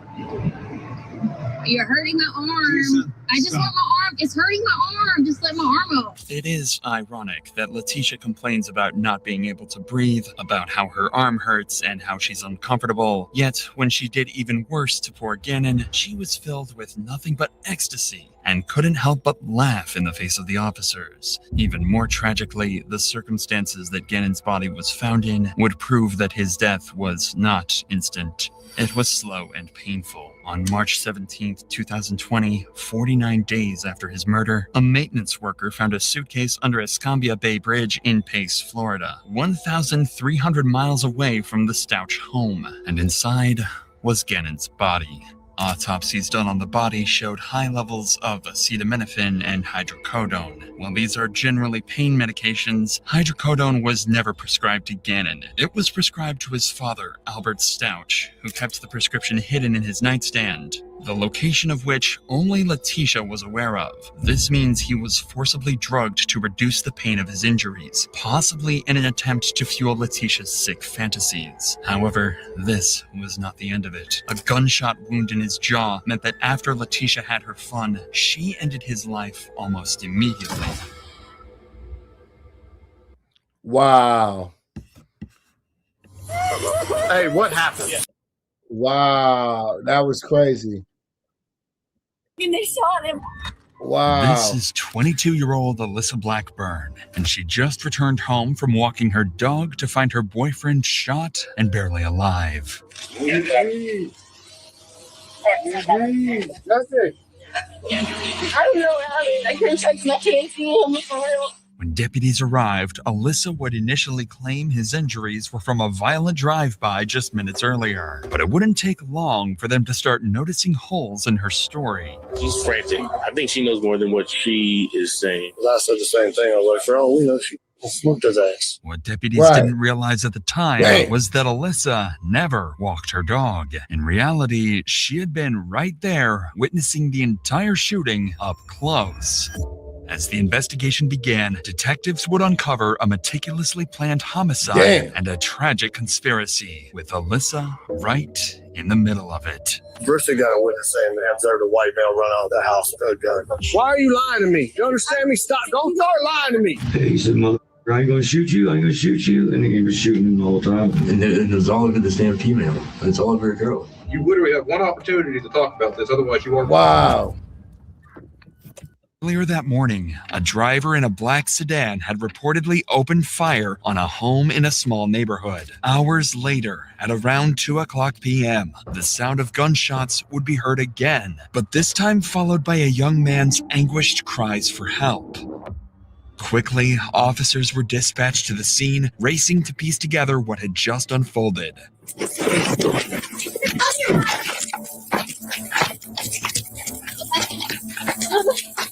Well, we got 331. We need EMS and round gunshot victim inside the house. Anybody else in here? No, my dog in the bathroom. Please don't go in there. I got a chest seal. I'm gonna go get it. The first deputies on the scene arrived to find 26-year-old Jessica Hagan lying on the floor in a pool of blood, barely conscious, with bullet holes scattered throughout his body. Where you shot, bud? Right here. You said you got a chest seal? Yeah. Jesse is experiencing a pressure imbalance in his chest cavity, meaning his lungs could collapse at any moment. With Jesse in the hands of paramedics, the deputies shift their focus to the next critical task, piecing together what had happened. With this in mind, Deputy Tinch wastes no time turning to question the only witness present, Jesse's girlfriend, Alyssa Blackburn. Hey, what happened? I was down the street walking my dog and they shot him. Who shot him? I don't know. Did you find him like this? Yeah, I just had to kick in the back door because nobody was knocking on. So do you live here? Yeah. Who is that gentleman to you? It's my boyfriend. Are you the one that called 911? No. Who called 911? Because it was a female. I called 911 because I heard the gunshot. Why are you lying to me? You understand me? Stop. Don't start lying to me. You understand what's standing there? I need proof. I'm the one who did it. What do you Then go tell me you didn't call. You're going to get me shot out here. You realize that? We're months later. It's my life too. What's your last name? Blackbird. I don't think you realize that I'm risking you and calling y'all for real. Right away, Deputy Tinch grew suspicious after noticing a flaw in Alyssa's account of the 911 call. However, considering the chaos of the moment, he knew it was possible she could be in shock and that her memory was distorted. But unbeknownst to the deputy, Alyssa would go on to provide more misleading statements, making her story even more suspicious. What's worth noting is that situations like these can be especially traumatizing for everyone involved, including those watching at home, just like you. If you've ever felt that you need help with mental health, you should know that there are always people you can reach out to. That's why I'd like to thank BetterHelp, the sponsor of today's video. I've partnered with them to help provide you with an easy and simple solution to therapy. Therapy has helped me overcome my anxiety, manage my stress levels, and become confident enough to build a team that helped grow this channel into over 2 million subscribers. Thank you guys so much, by the way. The biggest problem I found with therapy is that you usually have to go through a lot of therapists before finding the one that's right for you. BetterHelp makes this easy. With their 30,000 licensed therapists,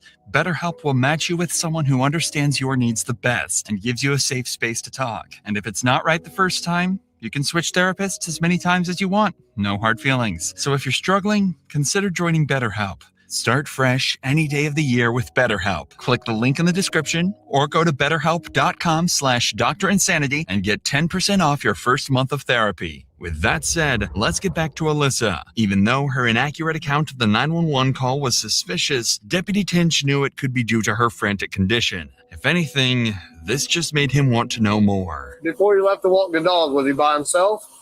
Yeah, no, there was nobody else here. And he wasn't like that, right? No, he was not like that. He was fine. He was in the room, and he was not bleeding on the ground. Who else lives here? This is I don't even know whose house this is. I just got here like 2 days ago. Real shit. I swear to God, I just moved here. All my stuff's in that back bedroom, but my dog's in there. According to Alyssa, the shooting occurred in the small window of time while she was walking her dog. But none of this would matter to her, as her boyfriend would be carried out in a stretcher unconscious. What, the glass, was it broken before you left? Was it out here when you left to walk the dog? Okay. Oh my God. Just step over here. Sure. It's likely Alyssa, in this moment, believed Jesse had passed away. First responders were using what's called a soft stretcher, not too different in appearance to a body bag used when the victim is dead. However, Jesse is still alive. He was suffering from multiple gunshot wounds and was slipping in and out of consciousness. He appeared to have been shot in the upper abdomen and leg and was in critical condition. As paramedics loaded Jesse into the ambulance, preparing to take him to the hospital, deputies could finally give Alyssa their full attention, as she was the only witness so far who could give them a lead. But soon, officers would begin to suspect that Alyssa wasn't the innocent victim she portrayed herself as. Right. I don't know, honey. I'm sure he's talking to us. So yes, because he just gave us a bunch of information. Okay. I don't want nobody to see me. Oh my God. See you, okay? Okay. Let's call your parents, okay? Due to Alyssa's seemingly frantic condition, deputies were unable to get any more information from her beyond what she had already recounted. So in an attempt to make sense of the situation, deputies on scene began sharing the information they had gathered, and they quickly started to notice some intriguing details. So I wonder, earlier was a drive-by, this was Target House, and then maybe somebody came back. Bro, it looks like we got shot in the house. That's what I'm saying. Yeah, they're casing dog. Yeah, that's what I'm saying. Either they bucked us in the house or they know him and let him in the house. Yeah, but her time frame is way off, bro. That's the problem. Is she's like, I asked her who called. She's like, not me. I'm like, it was a female, honey. She was like, okay, I called. And then I said, stop lying to me. This is serious. She's saying that she left to go walk the dog, came home to this. And the time frame is not 4 hours ago. Because she's saying she heard the shots. So it wasn't the. I guarantee you it was. If we can find some cameras. Clearly, Alyssa's story wasn't adding up, and despite her exaggerated crying, officers were growing more convinced that she might have somehow been involved. But without definitive evidence to prove her role in the crime, these suspicions would remain as just that, suspicions, for now. So, officers, determined to find something concrete, would begin searching the neighborhood. That's when Deputy Brissette encountered a neighbor who would claim to have seen everything. I heard 2 gunshots about this clock this morning, and I saw a little black car. But come and go and come back. You know, I don't know if they had anything to do with it, but it was like they just took off from right over here. Did you hear some gunshots? Yeah, I heard 4 of them. Over here? Mm-hmm. I just seen a black boy and a white boy just get in the car, and I seen the white boy come out with the gun in his hand. What kind of vehicle? It's like a beat up, old school looking Toyota Camry. And he came out the door, he said, I told them just don't want to play with me. Wow. Was it a black boy or a white boy that got shot? White guy got shot. Ooh, the one that lived there. The tattoos. Yeah. Yeah, they always going I back and forth. With different people? Mm-hmm. Okay. Yeah. Have you ever seen that car in the area before, that white guy? Always there. The camera's always there? Yeah. What these witnesses just revealed was critical. According to them, shortly before the shooting, a beat-up Toyota Camry pulled into the driveway of Alyssa's house. 2 men stepped out, one white, one black, and made their way towards the home. Additionally, one witness noticed something even more alarming. The white male was armed, and moments after they entered the house, gunfire erupted, echoing throughout the neighborhood. With this new information at hand, deputies could finally narrow their focus to 2 prime suspects, who for now would remain unidentified. As for Alyssa, her role in the investigation was still unclear. It still made no sense why she felt the need to lie about her story. And given Alyssa's emotional state, it was impossible to get anything valuable out of her. So her parents were allowed on the scene to help her calm down. In the meantime, deputies would notice the biggest I guarantee you, more than likely, it's another nigga sleeping with. It's another nigga she's sleeping with. So I bet you it's some.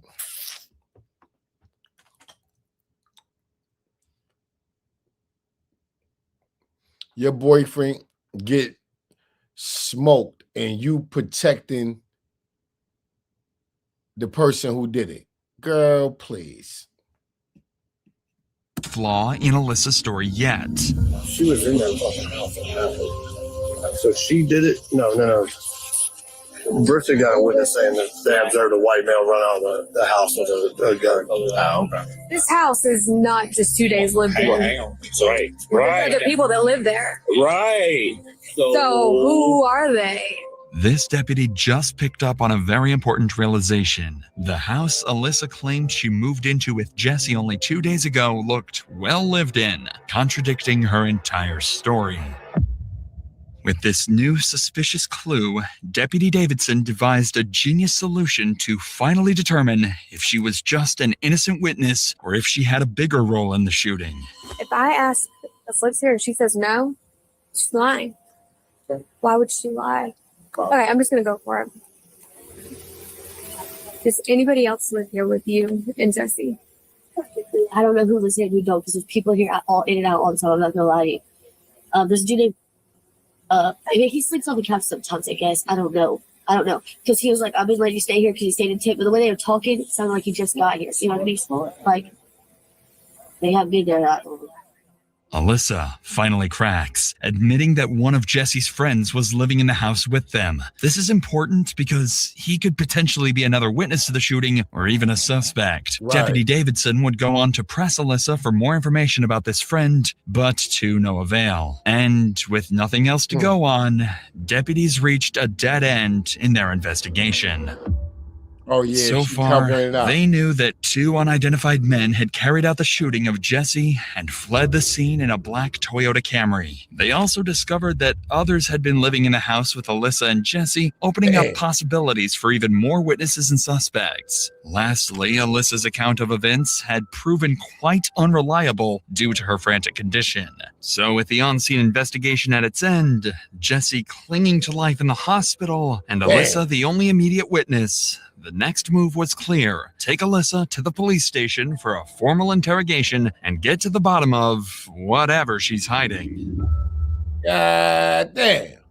An hour later, Alyssa and her mom would be transported to the police station and placed inside an interrogation room while detectives gathered all the evidence from deputies. Alyssa doesn't know it yet, but this interrogation would go far worse than she could have ever imagined.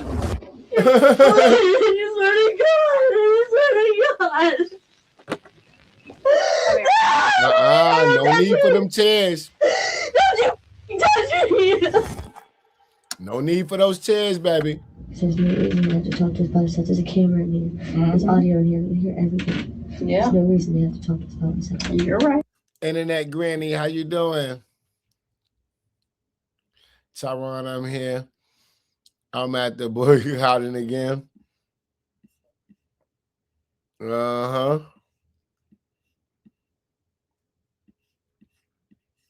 Yep.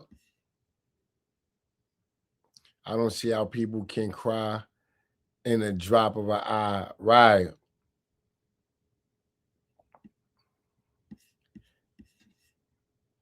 This is crazy. She has something to do with it. Alyssa realizes she's being recorded and immediately makes her mom aware. It's clear this isn't her first time in an interrogation room. Unfortunately for her, the cameras would turn out to be the least of her worries. Detectives would walk into the room with a clear plan in mind, figure out why Alyssa lied. If they can press her on the details, she might slip, giving them a real shot at actually solving the case. David Preston, you know David? How do you know him? Experience. Experience? Yes. I got in trouble. Only 2 times I've been in trouble. I didn't want to even really. Gotcha. Well, I'm Investigator Martinez. I work with David, so I know. Yeah. That being said, we want to get some information as far as like how long you guys been living there, who lives there. 2 days, 2-3 days ago. We just got there. Like if I had my phone, I'd tell you exactly, but they wouldn't let me get my phone. Okay. I know, but it wasn't I can't remember where it was, but Okay. And the only reason I'm asking is because, like I said, we have to get a search warrant in order to get the house. okay. So once we get into the house and we look around, if something's missing, like his cell phone, Yeah. then maybe we can possibly start tracking and find it. So, No, I'm not going to question you at all. so that's why I was asking, I'm not asking like to pry, but maybe something's missing and maybe we can track it and be like, I know y'all are just trying to help for real. I'm not that type of person. I know y'all are just trying to help. Okay. Alyssa has to be feeling the pressure at this point. She's told her version of events several times by now, and yet investigators keep asking the same questions. Perhaps that's why, after an entire afternoon of speaking to law enforcement, she finally gives them something substantial. All right, so it's just you and Jesse that live in that house? No, there's 2 males there and there's Jesse. But there's people in and out of there all the time, you know what I mean? I mean, it's like literally like a ghetto trap, kind of like out here. You know, you haven't seen the house, but the whole house is like trashed. You know, I tried to clean it up and I mopped the floors and all kind of stuff like that because I have nowhere to go. But there's a dude named Ian for sure. I know because he sleeps on the couch, and I know he was getting help from somebody, the dude who lives there, I guess, around a regular, trying to get off of drugs. Okay. Is it a black male, white male? He's white. Okay. Yeah, he's tall. He's real tall. He's like real tall to me. I'm like 5 foot. Alyssa confirmed that 2 other people lived in the house, noting that individuals are constantly coming and going, a detail that could suggest drug activities considering her previous statements and frantic behavior earlier. But most importantly, she mentions one of the roommates by name.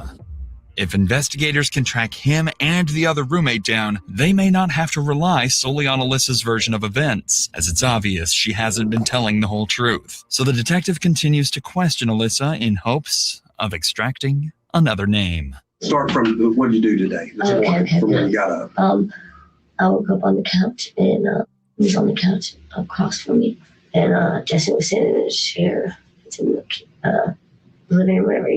I called my mom and dad because I was supposed to go over there. There's voicemail, so you know, we called him. I don't remember exact time. You called us? I thought I was there too. That lives there. He wasn't there. He was supposed to be going to get a hotel room with a girl the night before, so he hasn't been there. Who's that?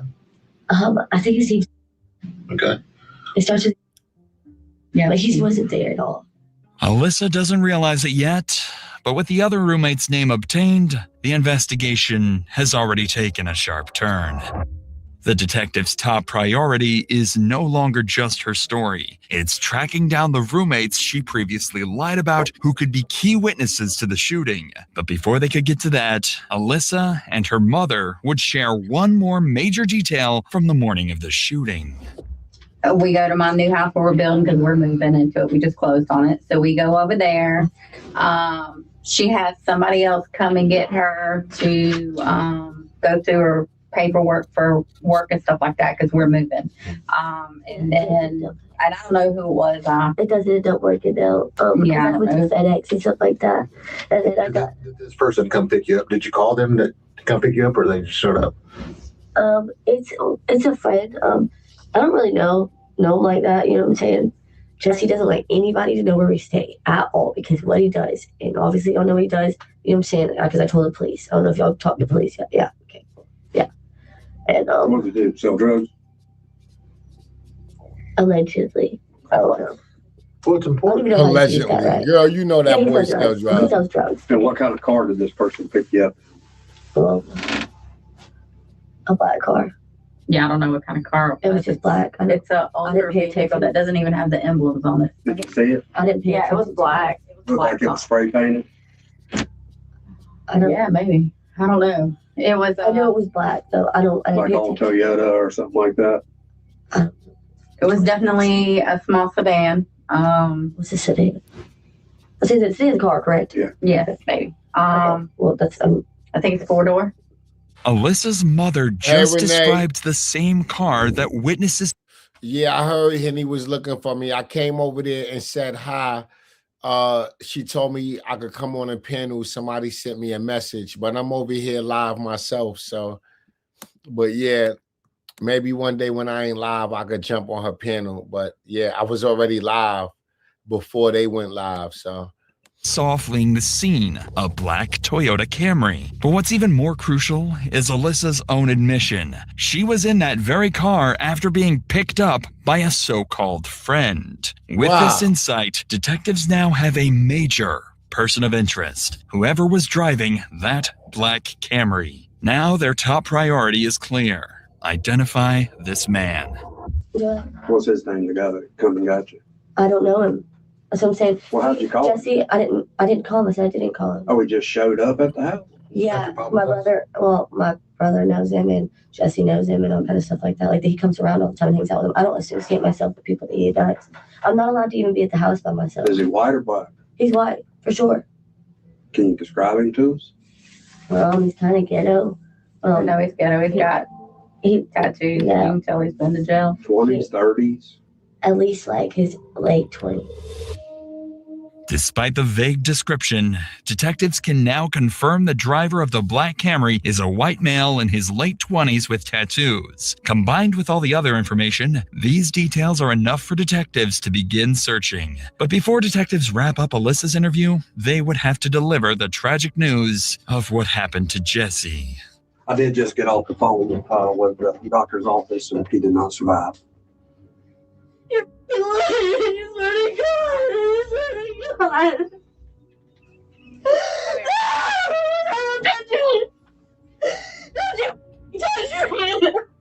damn, why you cursing your mother out? What you mean? Don't you fucking do, girl? And you acting. That looked is so goddamn phony.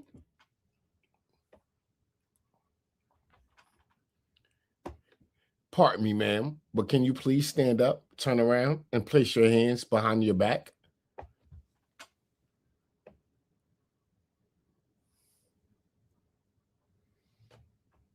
Damn, fake tears. Girl, please. Can't leave. God, he didn't. God! No! Jesse Gahagan had died. Alyssa seemed truly upset at this news, even though she almost certainly expected his death, as detectives would come to find out eventually. But while it's not officially confirmed, all signs point to one chilling reality. This is, most likely, all an act. And it would be revealed soon. Yeah, we can get you out of here. Raise your right hand. Somebody killed your boy. Yeah, I called the police. I tried to save his life. I tried to make him do better, bro. I tried. I'm the only one who gave a f- about him. No, I'm being serious. You don't get it. Don't let nobody. I'm the only one who called the police when he overdosed. Try studying his mom again. Right. All by myself. Alyssa would continue this frenzy until detectives had to end the interview. Even though she seemed genuinely upset over Jesse's passing, detectives would soon find evidence suggesting otherwise. Nevertheless, the stakes were now higher as this had escalated into a murder investigation. At this point, detectives still weren't sure exactly what Alyssa was hiding, but the interviews that followed would begin to reveal the truth. What's up, Mr. Good, how are you? I'm Investigator Alvarez, the one that you ignored last night. Well, now you got my text. This is one of Jesse and Alyssa's roommates. It's unclear how investigators first located him, but what is known is that he was initially reluctant to cooperate, ignoring multiple calls and texts from detectives. Perhaps he was hesitant to get involved, but when he finally agreed to an interview, he would deliver the biggest bombshell yet. All right, man. So let's start from the very beginning, okay? Yes, sir. Now, I know before you came in here, you said he knows who did it and who he can get us hooked up with that person and everything else because he tried catching up with you at Tom Thumb yesterday. So before we get into all the details, who is that person that actually pulled the trigger? It's Jacob Colville. Okay. Who was the black guy that was there with him? I've never seen him before in my life. Okay. If you were shown a picture of him, would you be able to possibly recognize him? Should be able to. Okay. How long have you known Colville? Colville, I met him, I think, 2018 in Walton County. He was a we were in the same little pod together in Walton County. Finally, thanks to the roommate, detectives have identified the white man with the gun, 29-year-old Jacob Colville, the same so-called friend Alyssa and her mother described earlier. But to the detectives' surprise, the roommate had even more to reveal. Colville showed up with his two kids in the car and got out and started an altercation with Jesse. And this is all over a female. This is all over a girl. What's her name? Alyssa Blackburn. I guess Colville's in love with his girlfriend or something. I'm not even sure if the girl liked, if she liked either of them or not. And I thought they were supposed to be friends. But no, as soon as the girl comes out of the house and says Jesse's inside, they didn't hesitate to, should we leave it? No, they went right inside my house and they go down the hallway and they look through the first room, look through the second room, and I'm at this point I'm playing stupid. I'm like, what's going on, guys? I don't know what's going on. I wasn't watching. I did not have my head turned towards down the hallway, but there was two gunshots and I hear screaming. And there's two gunshots, and then by the time I look down the hallway, I see Colville backing up, like with the guns on Jesse, and Jesse looked like he had blood right here, maybe like in the stomach, and then in the chest or the shoulder, and even when he was on the ground, he shot another couple rounds, I believe. How many rounds total? I can't. Quite a few. Yeah, I can't even tell you. Whenever Colville and the black guy run out the front door, they took off. What happened to the DVR? I can show it to you. Do you have it? Yes, sir. Okay. And there's the camera in the middle. Yeah, I noticed. What the roommate just revealed to detectives is everything they need to crack this case. It appears that Jesse's murder stemmed from a long-standing conflict that began in an altercation between Jacob and Jesse, likely during the drive-by incident reported earlier that morning, followed by Jacob returning an hour later to fatally shoot Jesse. Meanwhile... Wow.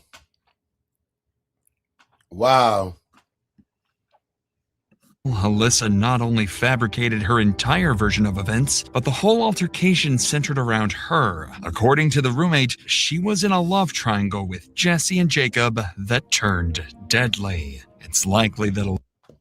Didn't I say that? Didn't I say that? I said, I guarantee you, this is going to be over somebody else she's sleeping with.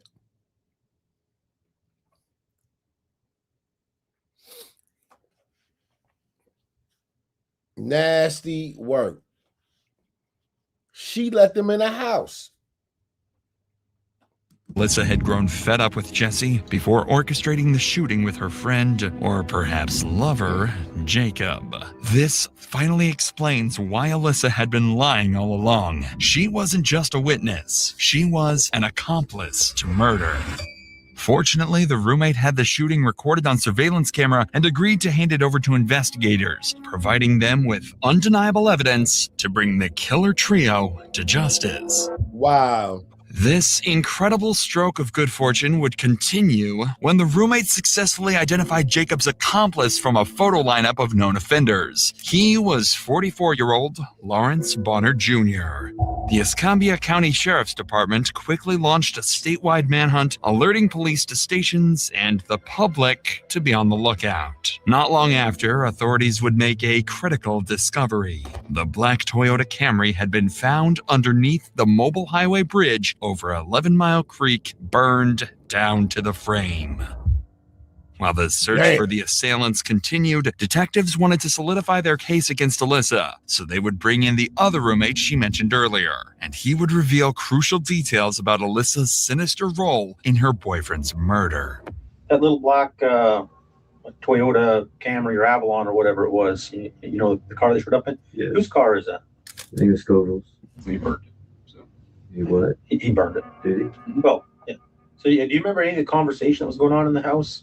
Like when, yeah, she definitely is set up, queen. You told them that Jesse's hiding in the back, correct? Yeah. Okay. What was being said after that? Nothing. They were so quiet. Okay. They were just creeping through the house looking for Jesse, and they didn't find him at first. You remember seeing Alyssa come in with a gun? Who? Alyssa, his girlfriend, Jesse's? Yeah. when she first walks into the house and you're on the couch, you know, she's holding a gun because we have the DVR. Yeah, I did notice that. Coville did say to Jesse, he said, I ain't gonna shoot you, and he was shooting him the whole time. Because Jesse would say that Coville would never shoot him, you know what I mean? Coville shot. You know where Coville might be right now? I have absolutely no idea, man. We already have one of the three. So. Oh, do you? Yeah. One of the three? There's another person that helped them out later. Really? At this point, detectives had multiple statements from both roommates that not only implicated Alyssa, but also discredited her alibi of being somewhere else at the time. Combined with video evidence showing her holding a gun inside the house before the shooting, there was no denying that Alyssa was certainly involved in the murder of Jesse Gahagan. While detectives were wrapping up the roommate's interview, one of the killer trio, Lawrence Bonner, was arrested after deputies surrounded his residence. He was brought into the interrogation room directly across from this one. Detectives didn't waste any time with Bonner and would immediately confront him with video evidence to make him give up Jacob's location. We want to know why he reached out to you, what he told you, because we already know you participated there. We know you didn't pull a trigger. But at this point, you literally have one opportunity to talk about this. Otherwise, and I'm going to be very straight with you. And if you want to see the video. Yeah, we'll show you the video if you want to see it. I'll show it. Okay. You text. They just asked if I wanted it. Perfect. How is this going to help me, though, man? Why? Because you didn't pull the trigger. I mean, I see your face in there. But you acting like, what the going on? I'm still going to end up going to jail. You are going to go to jail, but the difference is whether if you decide to be honest and to help out, and then hopefully the courts will show leniency that you've helped out and you've been honest, that shit went down fast or however it went down. But not saying nothing, that video makes you look guilty as hell, bro. Damn. It's cute. You ready? He looking for him. They found him yet. Oh, there you go. Oh, he drops his pistol. Trying to get on. You're like, what the? Here, hold this gun. There you go. Now give me that gun. There you go. Oh, let me go ahead and finish him off right here. Snap. Snap. No, wait. He's not done yet, though. Oh, shit, my gun. Let me get it. Oh, damn. Oh, let me give him one more, which he did right there. So now you know we're not bullshitting. Which Hey, can I talk to my girl, man? And I'll talk to y'all, man. Now that Bonner understands the gravity of his situation, he agrees to share everything he knows with the detectives, starting with what the three of them did to Jesse. Police ain't waste no time. They showed that nigga the whole unaliving is on video. They ain't waste no time showing that nigga that video. They said, nigga, we ain't got nothing to hide, my nigga. We don't even got to talk to you, my nigga. We don't even got to talk to you. That nigga hurried up and started telling.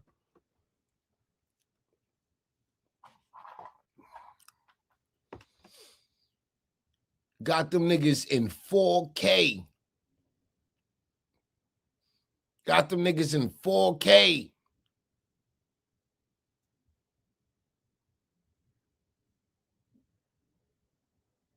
Oh, he about to sing his ass off. Really don't know him. But you know him by sight. You seen him around. I seen him around. You know, he offered me a ride. I took the ride, right? Yeah, we put up at the house. The girl in the car, she was just like saying that the dude was selling, but something about the busted the windows or some shit like that though. And then old girl, she's knocking on the door trying to get in. Yeah. And then she comes back to the car and she throws something in the car and then she goes and walks her little dog. And then the rest of it's self-explanatory. We see the shots that happen and all that. Y'all walk back outside and y'all get in the car. And where's the girl? Does she get in the car with y'all? Yeah, she had them ran up. Okay. Bonner had just admitted his role in the shooting, going so far as to confirm that Alyssa had been present the entire time. Under pressure from the video evidence, Bonner would eventually confess to something even more damning. He had provided Jacob with the gun used to shoot Jesse. Damn, why would you With do that? that admission, Bonner officially became an accomplice to murder. Investigators would Wait. wrap up Bonner's interrogation and book him into jail. Why would you tell them? This nigga told the whole truth and nothing but the goddamn truth.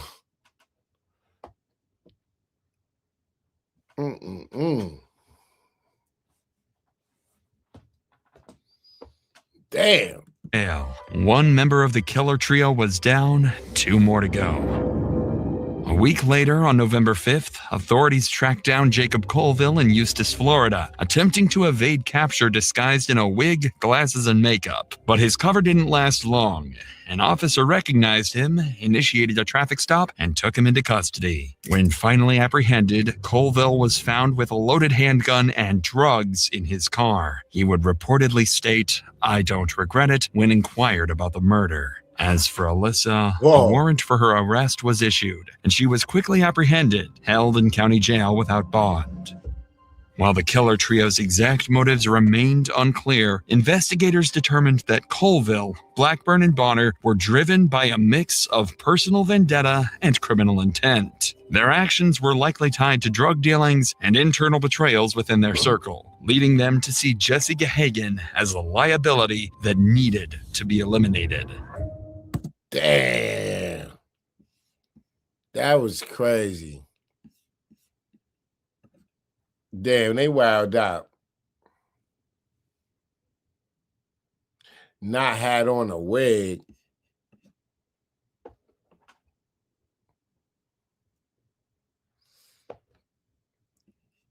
He definitely did too much. He even told police he gave the boy the damn gun. Well, why would you say all that? The hell? Yeah, people sick. That was crazy. That was crazy.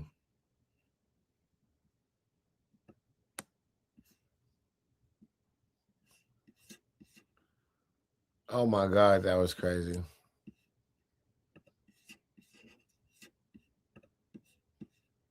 God bless him, man.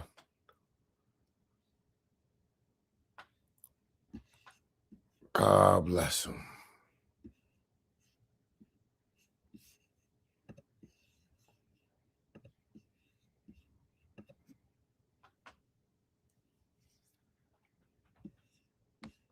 Don't make no sense.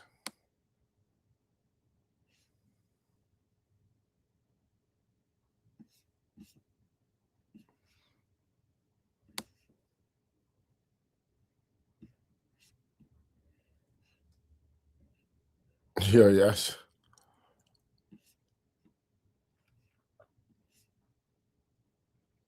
I wonder what's I wonder what you call it is. Oh,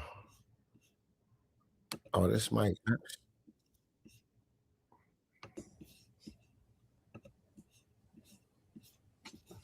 They light brown.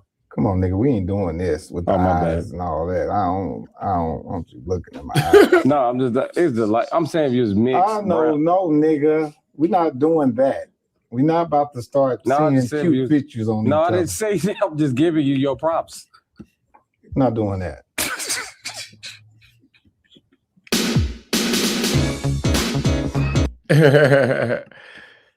Shout out to Mike Epps. Shout out to Mike Epps, man.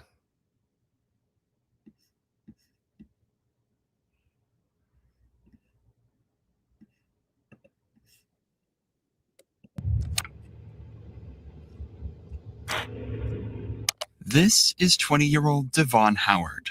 Devon is sitting in a cold interrogation room alongside his 3 co-accomplices due to their suspected involvement in the brutal shooting and murder of 27-year-old Andrew Janicek.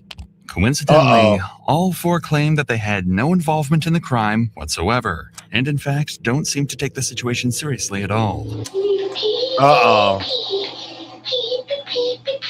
Where did you pick her up at? Wait, what? Yeah.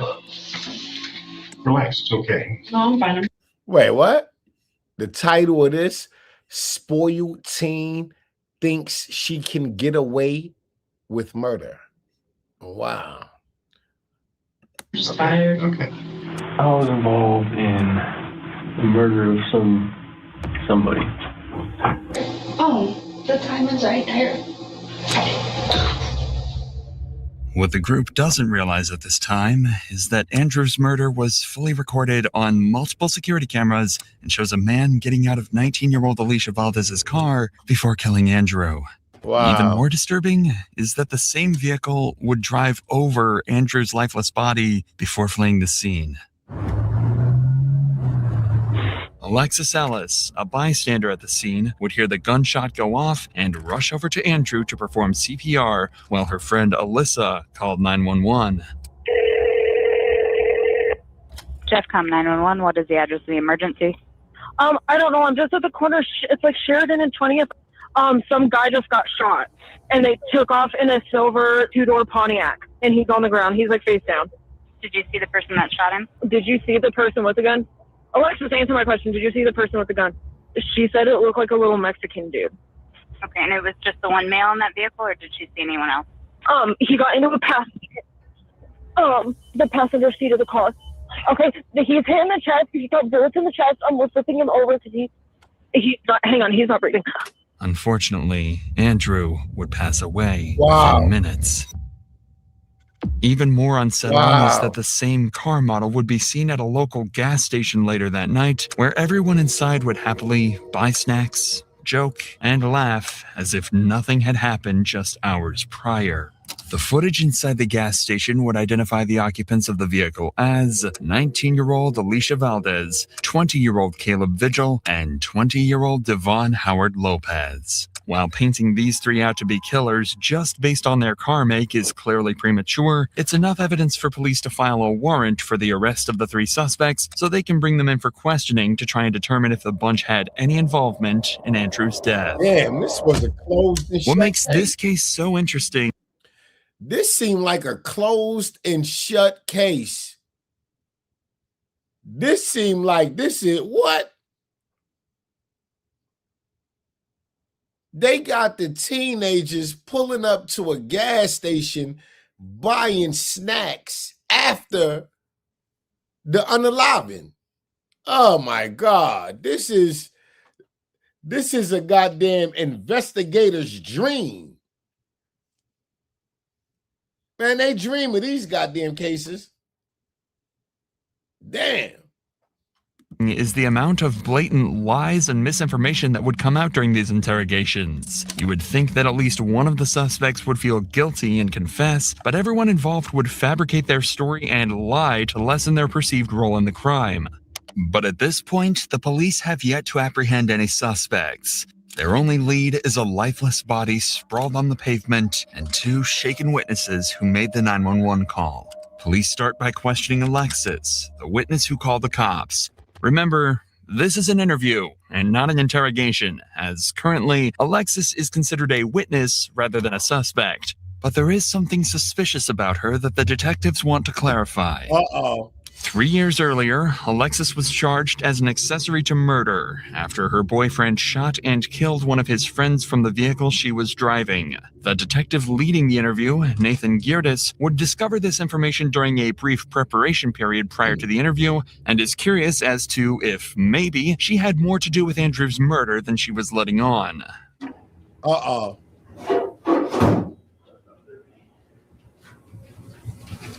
We pulled up, we parked in the back parking lot. My friend got out to go into the dispensary, sitting on my phone, playing on Facebook, heard the shot, thought it was a firework for a second. So I looked up and saw the victim face down on the floor, and the shooter, there's a silver Pontiac in front of the victim, and the shooter was in front of the car, still kind of standing by the victim's body with the gun pointed at him. And then got back into the Pontiac on the passenger side, They hesitated for a minute on which way they're going to pull off. Looked like they were trying not to hit him. They kind of looked around the parking lot to see if anyone saw it. I was kind of trying to duck as much as possible. I got out of the car. Once I saw that they were gone, ran up to him. I said, "Are you hit?" He said, "Yes, please help me." Called 911, let him know there was an ambulance on the way. Sounded like he was kind of crying. He wasn't saying anything else. After 2 minutes, the crying stopped. So went to check for a pulse. There was no pulse. Big neck. Big neck. You all right? Yeah. Take note of Alexis's posture when discussing the shooting. She's leaned in towards the officer and seems comfortable, showing little signs of resistance. This language presents truthfulness on her behalf, so it's unlikely she feels any guilt, which likely means that her recollection of events is indeed accurate to what she believed happened. So you hear nothing. The first thing that catches your attention is a shot. Okay? Are you familiar with guns? That's what I'm on probation for. How so? I was dating a guy for 3 weeks. He asked for a ride and shot and killed somebody at the King Soopers on Sheridan in Hampton, 2015. So you didn't go off? Yeah. He was 5 feet in front of me on that one too. Got some tremendous luck. Yeah. Did you get charged? Yeah. Accessory to a crime, F4. How does this make you feel? I don't know. I mean, it was hard. I was glad I was able to react like that because I didn't react like that with my case. At the same time, I'm not my PO and everybody's probably gonna chew my ass for it, but he didn't die alone. He knew somebody was there trying to help him. Just being around it and being around the situation. Your fault? No.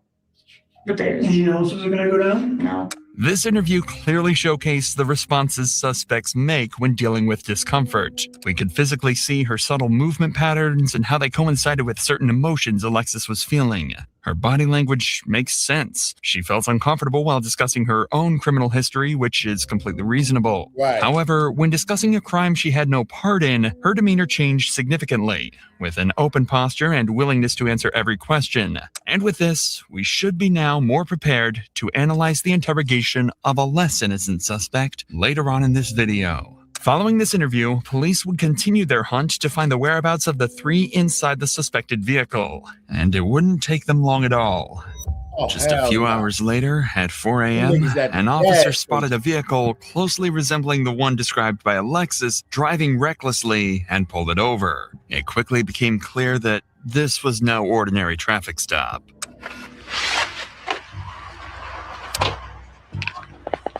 Hi, ma'am. Hi. Hey, Officer Lloyd, Denver Police. You can't turn left there. Oh, I can't? No, it says there's a big sign up there that says "Do not turn left." That's just, Oh, yeah. You don't have a front plate either. Is it up in the window? Yeah, because Okay. my thing is broken, so I got to get a new one to actually hold it. The bracket? Yeah. Gotcha. Okay, do you have your license, registration, insurance, ma'am? There's those. Okay. There you go. Alicia about this. Alicia, gotta have you step out for a second. Don't grab anything with you, okay? Just step on out for me. You have to put your hands behind your back. You got a warrant, okay? Why? Why do you have a warrant? You probably know that better than I do, but we're gonna do some research and tell you exactly what it is. Yeah, they put out a felony warrant out for you. A felony warrant? Yeah. Yep. Do you have anything on you I need to know about? I don't. He locked her ass up so fast. All right, if you wanna watch them, I'll pat him down real quick. I'm just gonna set you down on the curb, okay? You just put your wallet on the top, man. I'll give it back to you in a sec here, okay? And got the Go ahead and goofy just put it nigga right in the behind. car. You're not in trouble, you're not going to jail, you're not getting arrested right now. All right, just gonna pat you down real All quick, man. You can put three your phone in your pocket. Same thing as your partner, you're not going to jail, you're not getting handcuffed. I'm just doing this for while you're gonna be sitting behind us, okay? Okay, anything in your hood or in your pockets you know about? Damn. Perfect, okay, you can go have a seat with him, okay? Is this your gold phone? Okay.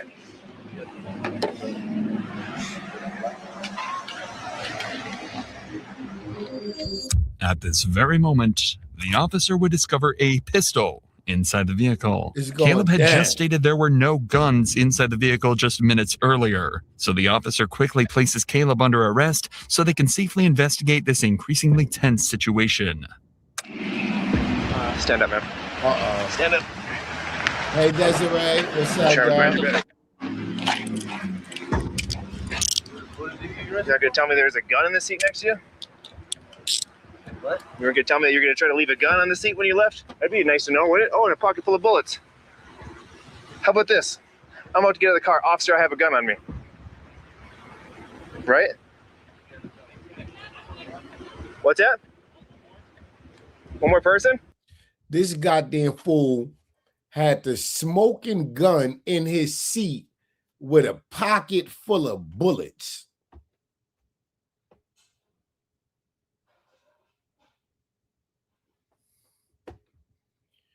And the girl driving erratic and crazy. Oh, hell no. Hell no. They're all hooked. Did you let them know that this is in the car? What is it?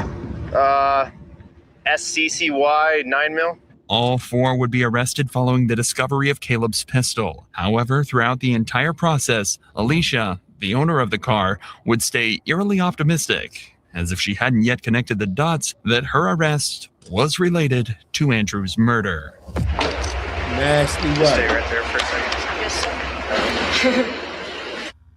Let's have a seat over here in this black chair. You could possibly find the restroom. I really appreciate it too. Now that the suspects have finally been secured, detectives would begin the process of Nasty individually what? interrogating all Why four she suspects, smiling? with separate preparation and planning made for each interrogation in attempts to get as many differing stories and general information as possible. They would begin with Alicia Valdez, who was allegedly the driver of the vehicle. They Yeah, sit her in an Rock open Mob, baby, room they with a all large done. TV to her left and a digital clock behind. This is drastically different from the cold, empty room seen earlier in this video. This is done purposefully. This room is meant to feel welcoming and open. The table creates a subconscious, comforting barrier between the suspect and the detectives, something that's absent in many more aggressive interrogations. The objective is to get Alicia to feel comfortable and willing to speak to the detectives. Remember, at this point, Alicia knows very little about what evidence the cops have. She has no idea that everything was recorded on CCTV, and they know that her car was there. The plan is to set a trap that prevents Alicia from denying that she was at the scene, so the more willing she is to talk at the beginning, the better.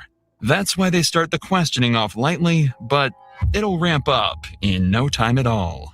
Yeah, just a seat right there. Want some water? Thank you. No? Okay. It's over here. Damn. Okay, thank you.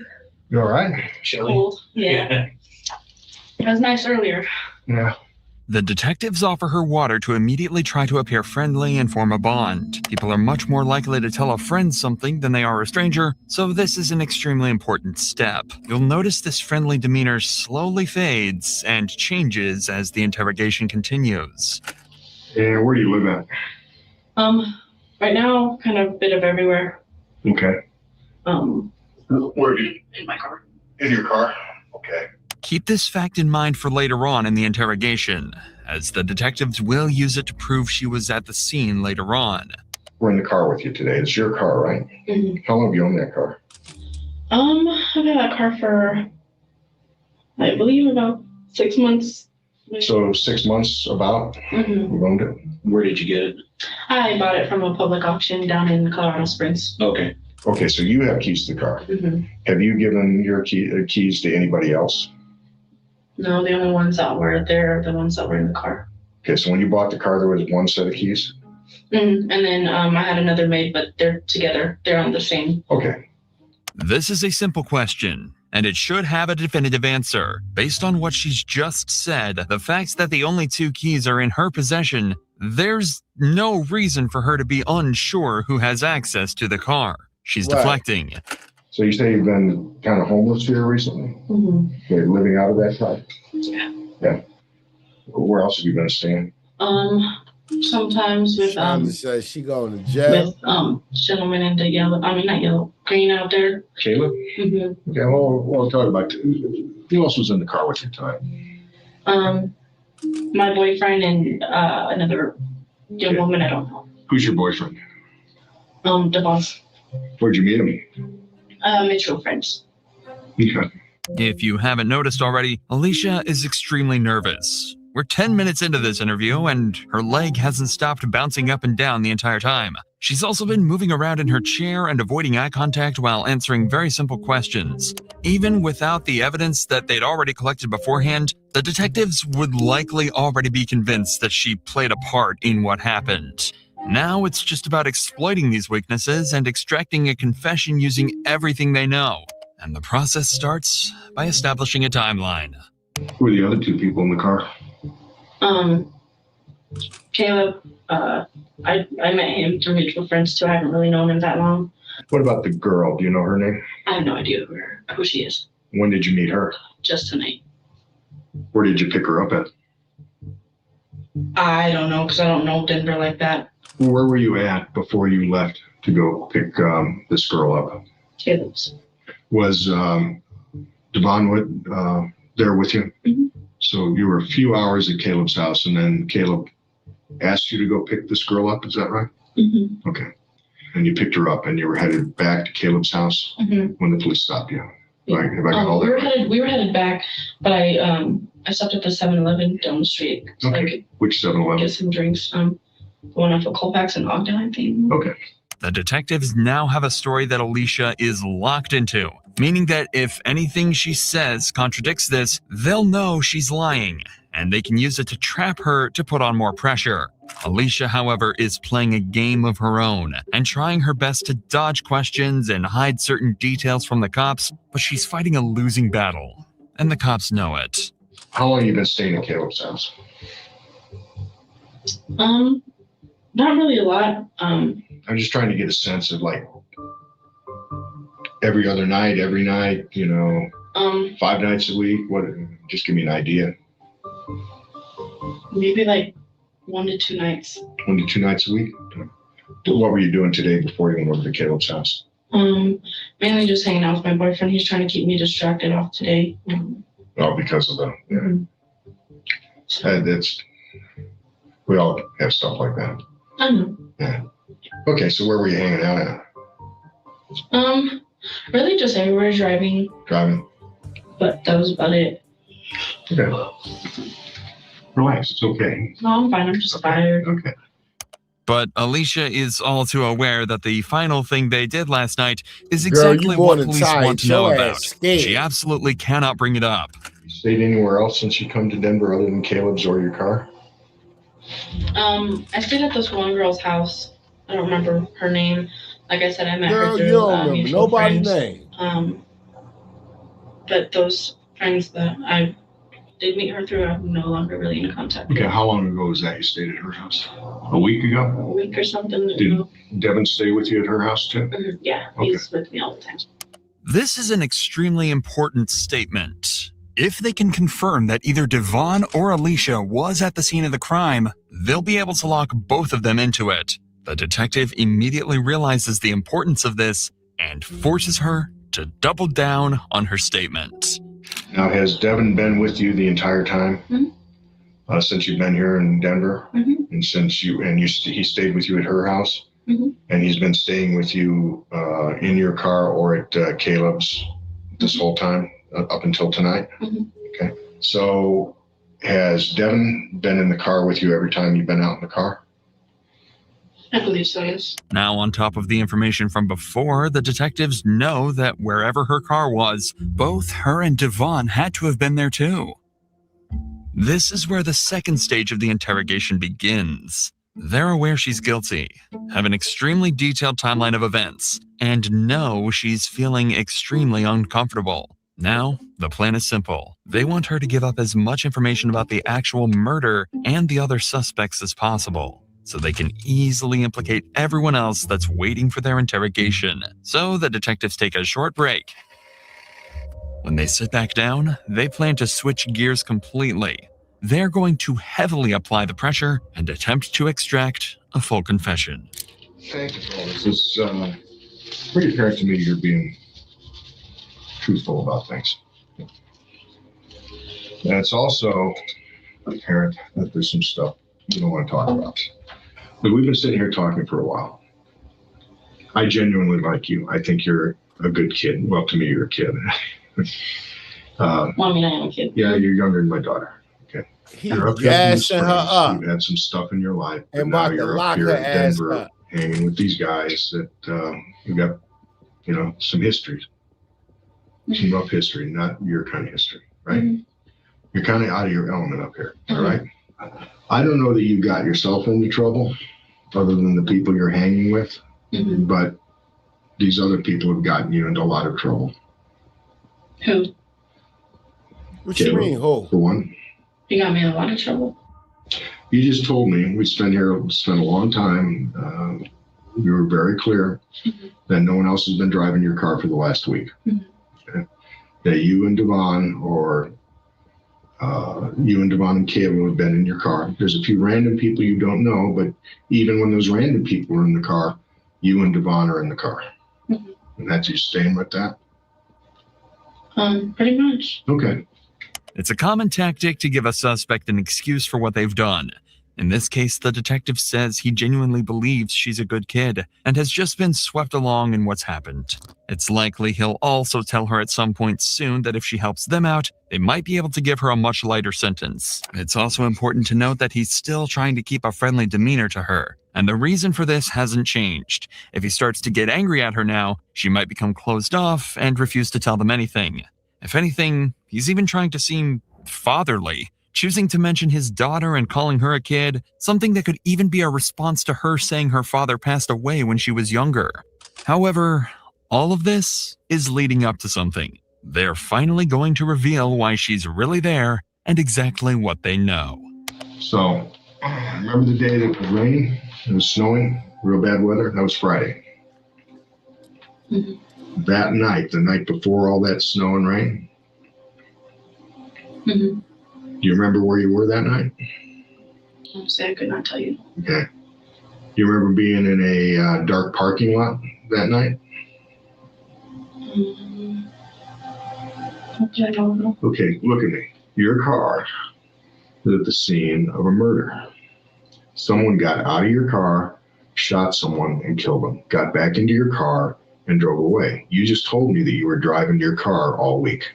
You need to tell me the truth. I don't recall. You don't recall? I don't. We have it on video. I know that the person who shot this guy is a guy. I know it wasn't you. I know it was your car. You tell me you're the only one driving your car, so you were driving the car. I mean, yeah, but I don't recall being in wherever you're saying I was. Picture yourself in this situation. If you'd just been told that This police girl, dumb as a believe you were bag at the of scene of rocks. the crime, would your first response be, I don't recall? Anybody innocent would be shocked to hear this information and do everything they could to clear their name and distance themselves from the crime. Alicia was there, and now the detectives are more certain of this than ever, and they're starting to get frustrated. Honestly, you need to be honest with me here. I am? No, you're not. I do know you were driving the car. Now, driving the car could make you an accessory to murder. If you're going to sit here and Yes, tell it me you could. don't remember, no one in the world, no one. You put yourself in my position, okay? I know you were driving the car. I know your car was there because I got video of it. I really don't. Put yourself in my position. Do you think anybody in the world is going to believe that you don't remember that? I don't know. I just, like I said, I drive everywhere. And Yeah, you would have remembered this, though. This Girl, is a please, you chilling don't line remember from the nobody detective, hopping out your and you can car shooting? clearly see it almost startles Alicia. The sight of that man being shot will be burned into her mind, and being so clearly reminded of it would be jolting, to say the least. In fact, the detectives didn't even realize exactly how traumatizing it might have been until just moments later. Tonight, Caleb had a gun on him. Mm-hmm. Did you know he had a gun on him? No, because I don't just pat everybody down that comes in my car. Well, you know he owns a gun, right? You're staying at his place. You drive with him every day. Not every day. But... Well, I mean, so he probably carries a gun with him for protection. In the parts of town. Well, really, I don't really like seeing guns. I don't really like being around guns. But only because of what happened to my dad. Have you seen him with a gun before? Not really, no, because I don't pay attention. What happened to your dad with a gun? He was murdered. He was murdered? Yeah. Okay. With a gun. So this was probably pretty traumatic for you, seeing someone murdered with a gun. I did not see anybody being It happened right in front of your car.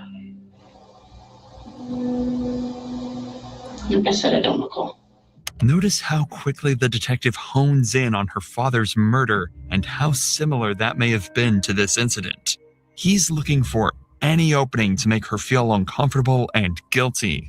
And as horrible as it may sound, this is about as good as you can get.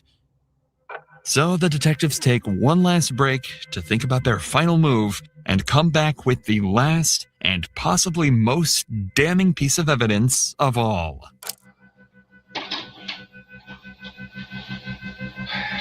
Want some more water or something?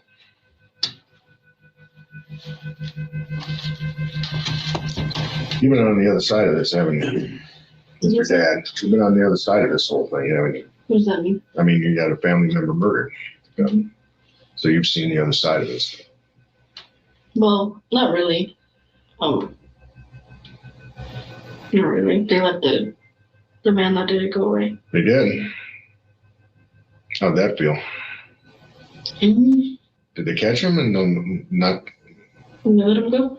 I mean, the way I see it, it's like, go ahead and live it. No, that's not all right. You don't believe that.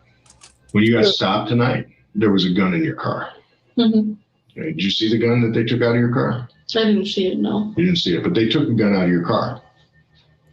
Okay, that was the gun that was used to murder this man. Nasty work. And prove that too. That's an easy one. The gun that was in your car. You sure it was? Oh, I'm sure it was. Yes, I can prove that.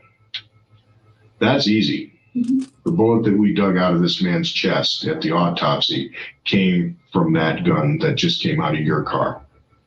That's a fact too. Your car was in the parking lot where he was shot. You tell me, how did the gun that murdered a man get into your car?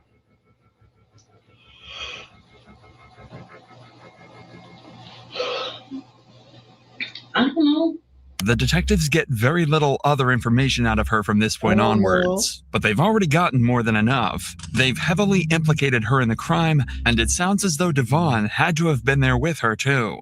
It's at this point that we'll take a break from the suspect's interrogation, as unfortunately, convicting the criminals is only one half of these officers' jobs. And while all of this is going on, another team of detectives and officers are tasked with the brutal job of breaking the news of Andrew's death to his family. Andrew's girlfriend, Jessica, was the only one awake. So in the middle of the night, she'd get a knock on the door from a group of detectives. All right, Jessica. Well, I appreciate you answering my questions. So I have some news for you. It's not. I'm just going to come out and say it. Andrew's dead. You're joking? I'm not joking. Andrew is dead. What happened? He was shot, and he died in the parking lot. Oh my god! Have you guys already informed his mom or anything? You're the first person I was able to get a hold of, and I know that this is hard to hear. Oh my god! This clip is devastating, as it seems like Jessica had absolutely no idea of any of the events that transpired earlier that night. Crazy. As far as she was aware, Andrew was simply going out to get them barbecue dinner.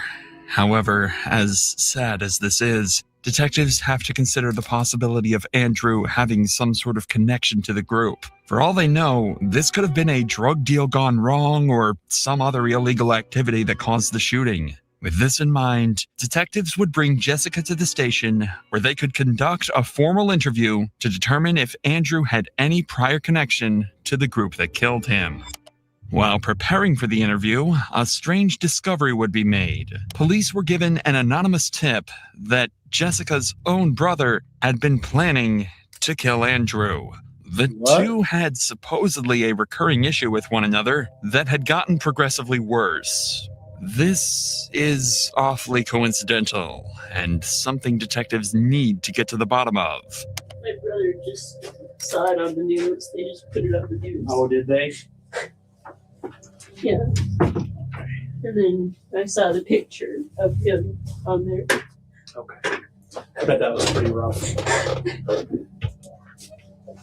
So I received information going back a year, maybe 2 years. Your brother had threatened Andrew. Yeah, basically.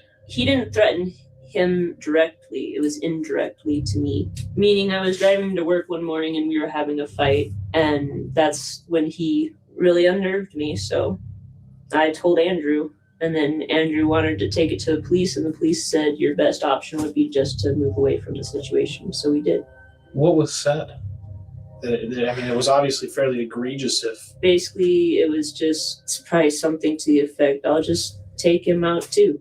What do you think he meant by that? I mean, well, the first thought to my head is to kill him, taking someone out. While these comments from Jessica's brother are disturbing, Jessica doesn't seem too bothered by it now. But at the time, they took it seriously enough to move houses just to get away from him. But the detective can't just take Jessica's word for this. Wow. Luckily, there are some simple ways that he might be able to prove if he was involved or not. What kind of car does your brother drive? The Pathfinder. What color is that? Green. Well, like a dark forest green. Does your brother have access to firearms or anything like that? He's not allowed to. Why not? He has charges against him for past stupidity. Okay. And I don't know all those crimes because I didn't bother to try to talk to him about them. The description of his cars don't match up with the one on CCTV at all. And if he's not allowed access to any firearms, then it's very unlikely that he was their guy. However, before they wrap up the interview, Jessica asks a final, devastating question. Can I just ask you one question? Sure. Andrew? Can I ask you, where he was shot? Just because his mom told me that when he was shot, the witness who saw it ran to him and stayed with him until he passed. He was shot in the chest. Okay. Yeah. I don't deserve that at all. No, nobody deserves that. From all accounts, from what you've been saying, it seems like he was a very good guy. Yeah. This question echoed in the detectives' heads for the rest of this case. It really seemed like Andrew was a nice, peaceful man who was brutally killed that night. Wow. Detectives would go on to interview Jessica's brother as well and managed to fully clear his name as a suspect. Caleb, Devon, and Alicia had no connection to Andrew. This was a cold-blooded murder. This case had just taken a far more sinister turn, and detectives had to find justice for not only Andrew, but for the rest of his family. After Alicia's interrogation, they would bring in Caleb, the man who they at this point believe actually pulled the trigger. But Caleb wasn't planning on making things easy. His interrogation lasts just 4 minutes, but opens up an entirely new side to this investigation, filled with dozens of shocking new pieces of evidence, all sparked by just one tiny thing that he said. All right, Caleb. It's been a long night, huh? Yeah. All right, Caleb, I'm Detective John Meone. I'm a detective here with Denver, and I want to talk to you about your traffic stop, your friends, and the gun that you had on you tonight. What's your home address, Caleb? 1548 in Fontaine. If you want to talk to me about what happened, your answer is yes. If you don't want to talk to me, you should say no. No, I don't. Okay. The interrogation ended here, but unbeknownst to Caleb, he gave away a crucial piece of evidence, his address. And it took police no time at all to obtain a search warrant. Police, open up the door. Police, open the door. Show me your hands. Show me your hands. Step up. Who else is in here? Nobody does me, sir. I don't live here. This is not my house. This is Brent's house of mine. I apologize. If you're in here, make yourself known. Do it now. Police department, come out. Come out with your hands up. That was one of Caleb's friends, and he's one of the 3 keys inside this apartment that would unlock the case for the detectives. The second was this giant stock of 9mm bullets that perfectly matched the bullet found lodged inside Andrew's body. And if that wasn't damning enough, there was one more piece of evidence inside that was the most shocking of all, but the police hadn't even realized it yet. Instead, they wanted to have a quick conversation with the man they found inside. It seems that Caleb was known to this guy as Modelo, and Devon as Silencio. Often friends of suspects like this tend to keep their mouths shut out of trust, but this time, well, see for yourself. Modelo got out of the car, I guess, to go mug this dude with a gun. Dude dropped the wallet on the ground.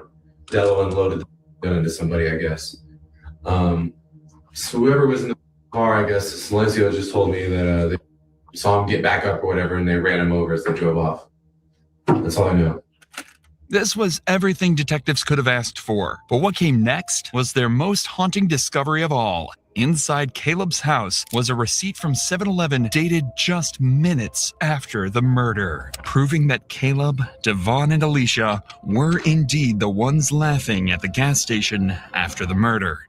All of these events transpired over 24 hours, but police had left out one crucial suspect, Devon, aka Silencio, and it was for good reason. Police knew Devon was desperate to keep his girlfriend Alicia from getting charged, so if they could use that against him, they might be able to get him to admit to the murders. The mounting pressure on Devon became so intense that he started confessing to other crimes and robberies he had committed in the past. I'll tell you straight up, me and Caleb together have done crimes before. Okay. What you're about to witness is a 21-year-old talking himself into over 300 years in prison. Yeah. Devon?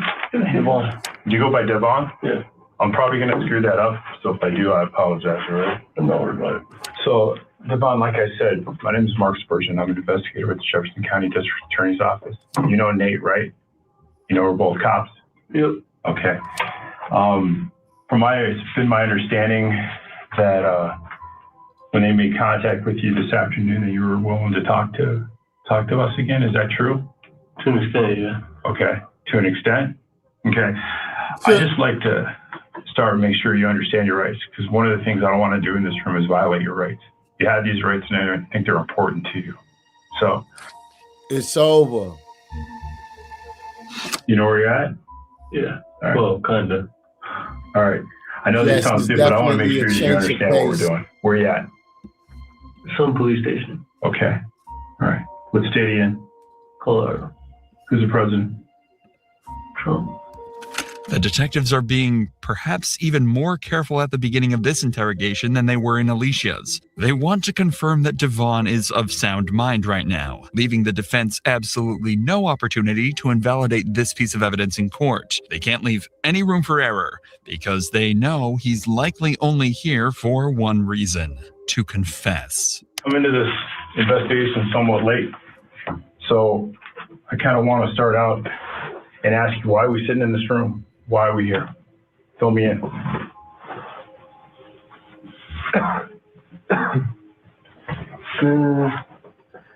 I was involved in the murder of somebody. Okay. That's why. That's why? So tell me about it. Because there's the reason that you want to talk about it, right? I just want to get my girl out of trouble, but she had nothing to do with it. All right. Like I said, I come in late to this. Yeah. Who's your girl? Alicia Valdez. The detective's plan worked perfectly. He's here to tell the cops everything in hopes that he can maybe get his girlfriend out of trouble. But you can still clearly see how uncomfortable with this he is. As soon as he's asked why he's here, he goes from sitting perfectly still to dancing around in his chair, searching his pockets, and leaning back away from the detectives. It doesn't matter if he thinks this is the right thing to do, he still knows he's being checkmated, and he's about to sentence himself to a lifetime in jail. You want to get her out of trouble? Yeah. All right. She had nothing to do with it. She's not a criminal. She ain't even been to jail before till now. Okay. Was she there? Yeah, she didn't know anything was going to happen, though. She didn't have any hand in it at all. Okay. I was driving, and, you can figure out the rest. I'm sure you already have. Like I said, I'm coming into this new. I learned about this literally this morning. Mm-hmm. They asked me to come in and kind of assist. So that's what I'm doing. Do me a favor, walk me through. Because if you want to get her out out of the situation she's in. I understand, I respect that, but I need to know what happened. So walk me through it. We were driving around, honestly, for nights, having fun. Drive around having fun? Yeah. We like to drive. It's fun. We listen to music. Then we had to pull into this parking lot. And then from there, I don't really feel like I need to speak on it. Why not? Because you guys already have pretty much everything figured out. You guys know she did not pull the trigger. Okay. That's what matters. I'm just here to get her out of trouble. I'm not here to get anyone else in trouble, except for myself, obviously. Right. All I can tell you Well, at is, least he doing that. At least he getting her out of jail. At least he's being a stand-up guy and saying, hey, I pulled the trigger. I think you should let her out, whatever. But yeah, at least he's doing this. no one knew that the shooting was going to happen. It was not planned. So it wasn't planned? Hell no, it wasn't planned. Who planned on driving to a parking lot shooting some random white guy? Were you planning on robbing him? Like I said, I wasn't planning on doing it. Was Caleb planning on robbing him? Like I said, I'm not going to speak on that. This is one of the detectives' leading theories about what happened. They don't necessarily believe that they planned on murdering Andrew. They think that this was more likely a robbery gone wrong. They intended to just steal Andrew's money, but ended up freaking out, shooting him, and running him over to ensure he couldn't turn them into the cops. What makes you guys go at this kid? Who? The victim, the kid that died. No, he's not a kid. He's 27. But right. He is to me. True. Well, like I said, I don't know. I wasn't planning on anything happening to him. I didn't know what was going to happen to this guy. So when something went off, I drove off. Okay. What happened? We need to know what happened. Well, everyone knows he got shot. Yeah, I know that. But I'm trying to figure out who shot him, and I need somebody to tell me that. Well, I'm not going to tell you anything because I'm sure you guys already know. And okay. If you guys can't figure that out, then there's some issues. Well, let me ask you this. What I'm trying to... She didn't shoot. She didn't pull the trigger. I told you I was driving. Right. I mean, can put the rest together. It's not up to me. But I guess I'm trying to understand is why. I'm trying to understand the motive. I don't know. I told you. None of us do that happen. I'm sitting in the damn car. Mm-hmm. So I obviously don't know anything's going to happen. You drive him there. You put him in that lot. Unfortunately, that's how it looks. That is how it happened. Yeah. It's just nothing. I'm telling you, nothing was planned. Let me ask you this. Were you just thinking was Caleb, or do you even know was Caleb trying just to rip off, get some money? And it's bad? We're not perfect. I've done this before. At this point, it's obvious that Devon's lawyer will have told him clearly not to discuss anything that doesn't relate directly to Alicia. He's only going to talk about anything that might help get her out of trouble. It's also at this point that the detective realizes that. He knows that he's not going to get anything out of Devon beyond that, so that's when he decides to do something extremely clever. He's going to abuse the fact that Devon only wants to get Alicia out of trouble, and phrase his next question in a way that forces him to give up some vital information. I'm not going to speak on anything else besides me. Nigga, you are done. Did you guys talk about it? What do you mean? Did you guys talk about it? Did you and Caleb say, hey, this is what we're thinking about? Because I'm trying to figure out, is she the one planning this? Alicia had nothing to do with any of this. So help me understand that. I'll tell you straight up, me and Caleb together have done crimes before. Okay. I'm worried about this one. This one right here?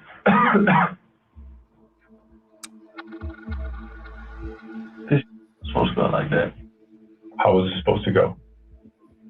Like I said, I don't see the need to get in all that. It's not going to benefit me or her, or him. Well, right now we're still trying to figure out her role. And if we can explain her role, and there's only two people that can explain her role, you and Caleb. Caleb ain't talking to us. Without us understanding the specifics of how this went down, and if her involvement or what her involvement was in that, with some explanation that we can go back to a DA and say, hey, this is what's going on. This person was honest. She didn't know it was going to go down. But I've got to know that, but I've got to understand how it got planned then. You understand? I have to have some type of specifics to try to sell that. If you want to try to help her, help her. Put simply, if Devon wants to get Alicia out of trouble and prove she didn't plan the murder, he'll have to tell them exactly who did, solving the case for them on the spot. He's been checkmated, because no matter what story he tells them from this point out, they've got the evidence to prove or disprove it. Their entire plan was just to get him to talk, and that's exactly what they've done. Now, it's finally time they heard the truth. That's why I'm irritated about this, because I don't know this fool nothing about him. Did you see the confrontation go down between Caleb and this guy? It looked like the white dude was attacking the person, honestly, but I saw the end of it right before the dude got shot. Do you remember when you say the white dude was attacking the other guy, right? Could you describe it to me? It looked like they were squared up and the white dude was rushing the other guy. Let me ask you, if I stood up, would you show me? If I stood up and I'm the white dude, would you show me? Or let me be the shooter, you be the white dude. Would you do that? Yeah. So I understand it? Give me the video. This is crazy. So if you're the other dude, the white dude. So I'm the other guy, right? The white dude's on the bend like this, and he looked like he was squared up, started running toward him. Okay, what's this guy doing? Running backwards, and that's when I heard a gunshot. All right. Do you remember? Stand up again for me. So how close are they? Come to me. They're about, probably about this, maybe a little further. Okay. And then that's when I heard a gunshot go off, and the white dude rushing him. So the right dude's closing that gap? Yeah. So do they ever get right on top of each other? No. So there's always a distance? Yeah. It's always about both their arms distance. So, all right. About both their arms. Okay. Did the white dude have anything in his hand? I couldn't see. I saw the last end of it. I wasn't really looking for details. I was kind of confused. Hey, what was Miss going Lady, on. how you doing? All right. This guy, not the white dude, the other guy. Thank you hands for together, finding hands me. apart. He's kind of like, he was standing like this, trying to tell the dude to back up. Okay. And that's when the white dude kept rushing. I'm assuming maybe he tried to reach for the gun. I don't know. Okay. But that's when the shot goes Was the off. gun in the right hand then? I can't remember. Okay. But he had one hand up and the other hand back. Yeah. Is that right? Yeah. Okay.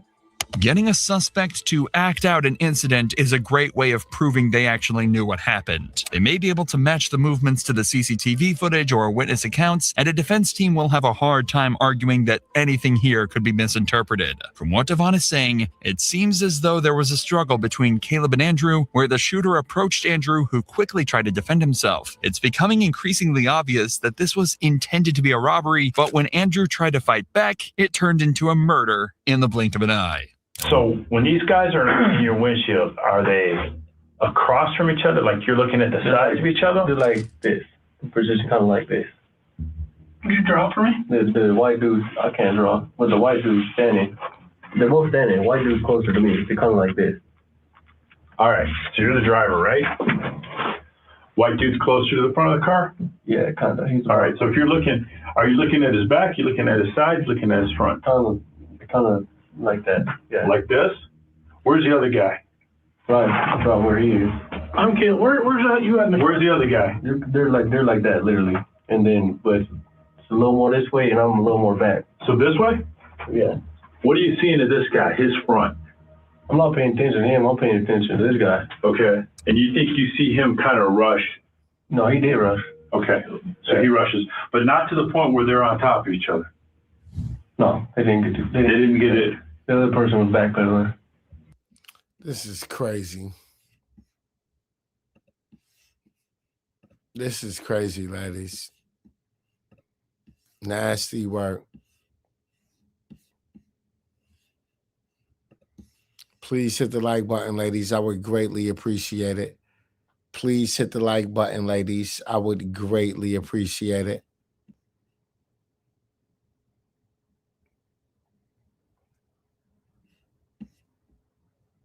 Please hit the like button, pretty faces. I'm about to go live on my other channel. I'll be back. Time runs, time runs, time runs, time runs, time runs, time runs, time runs.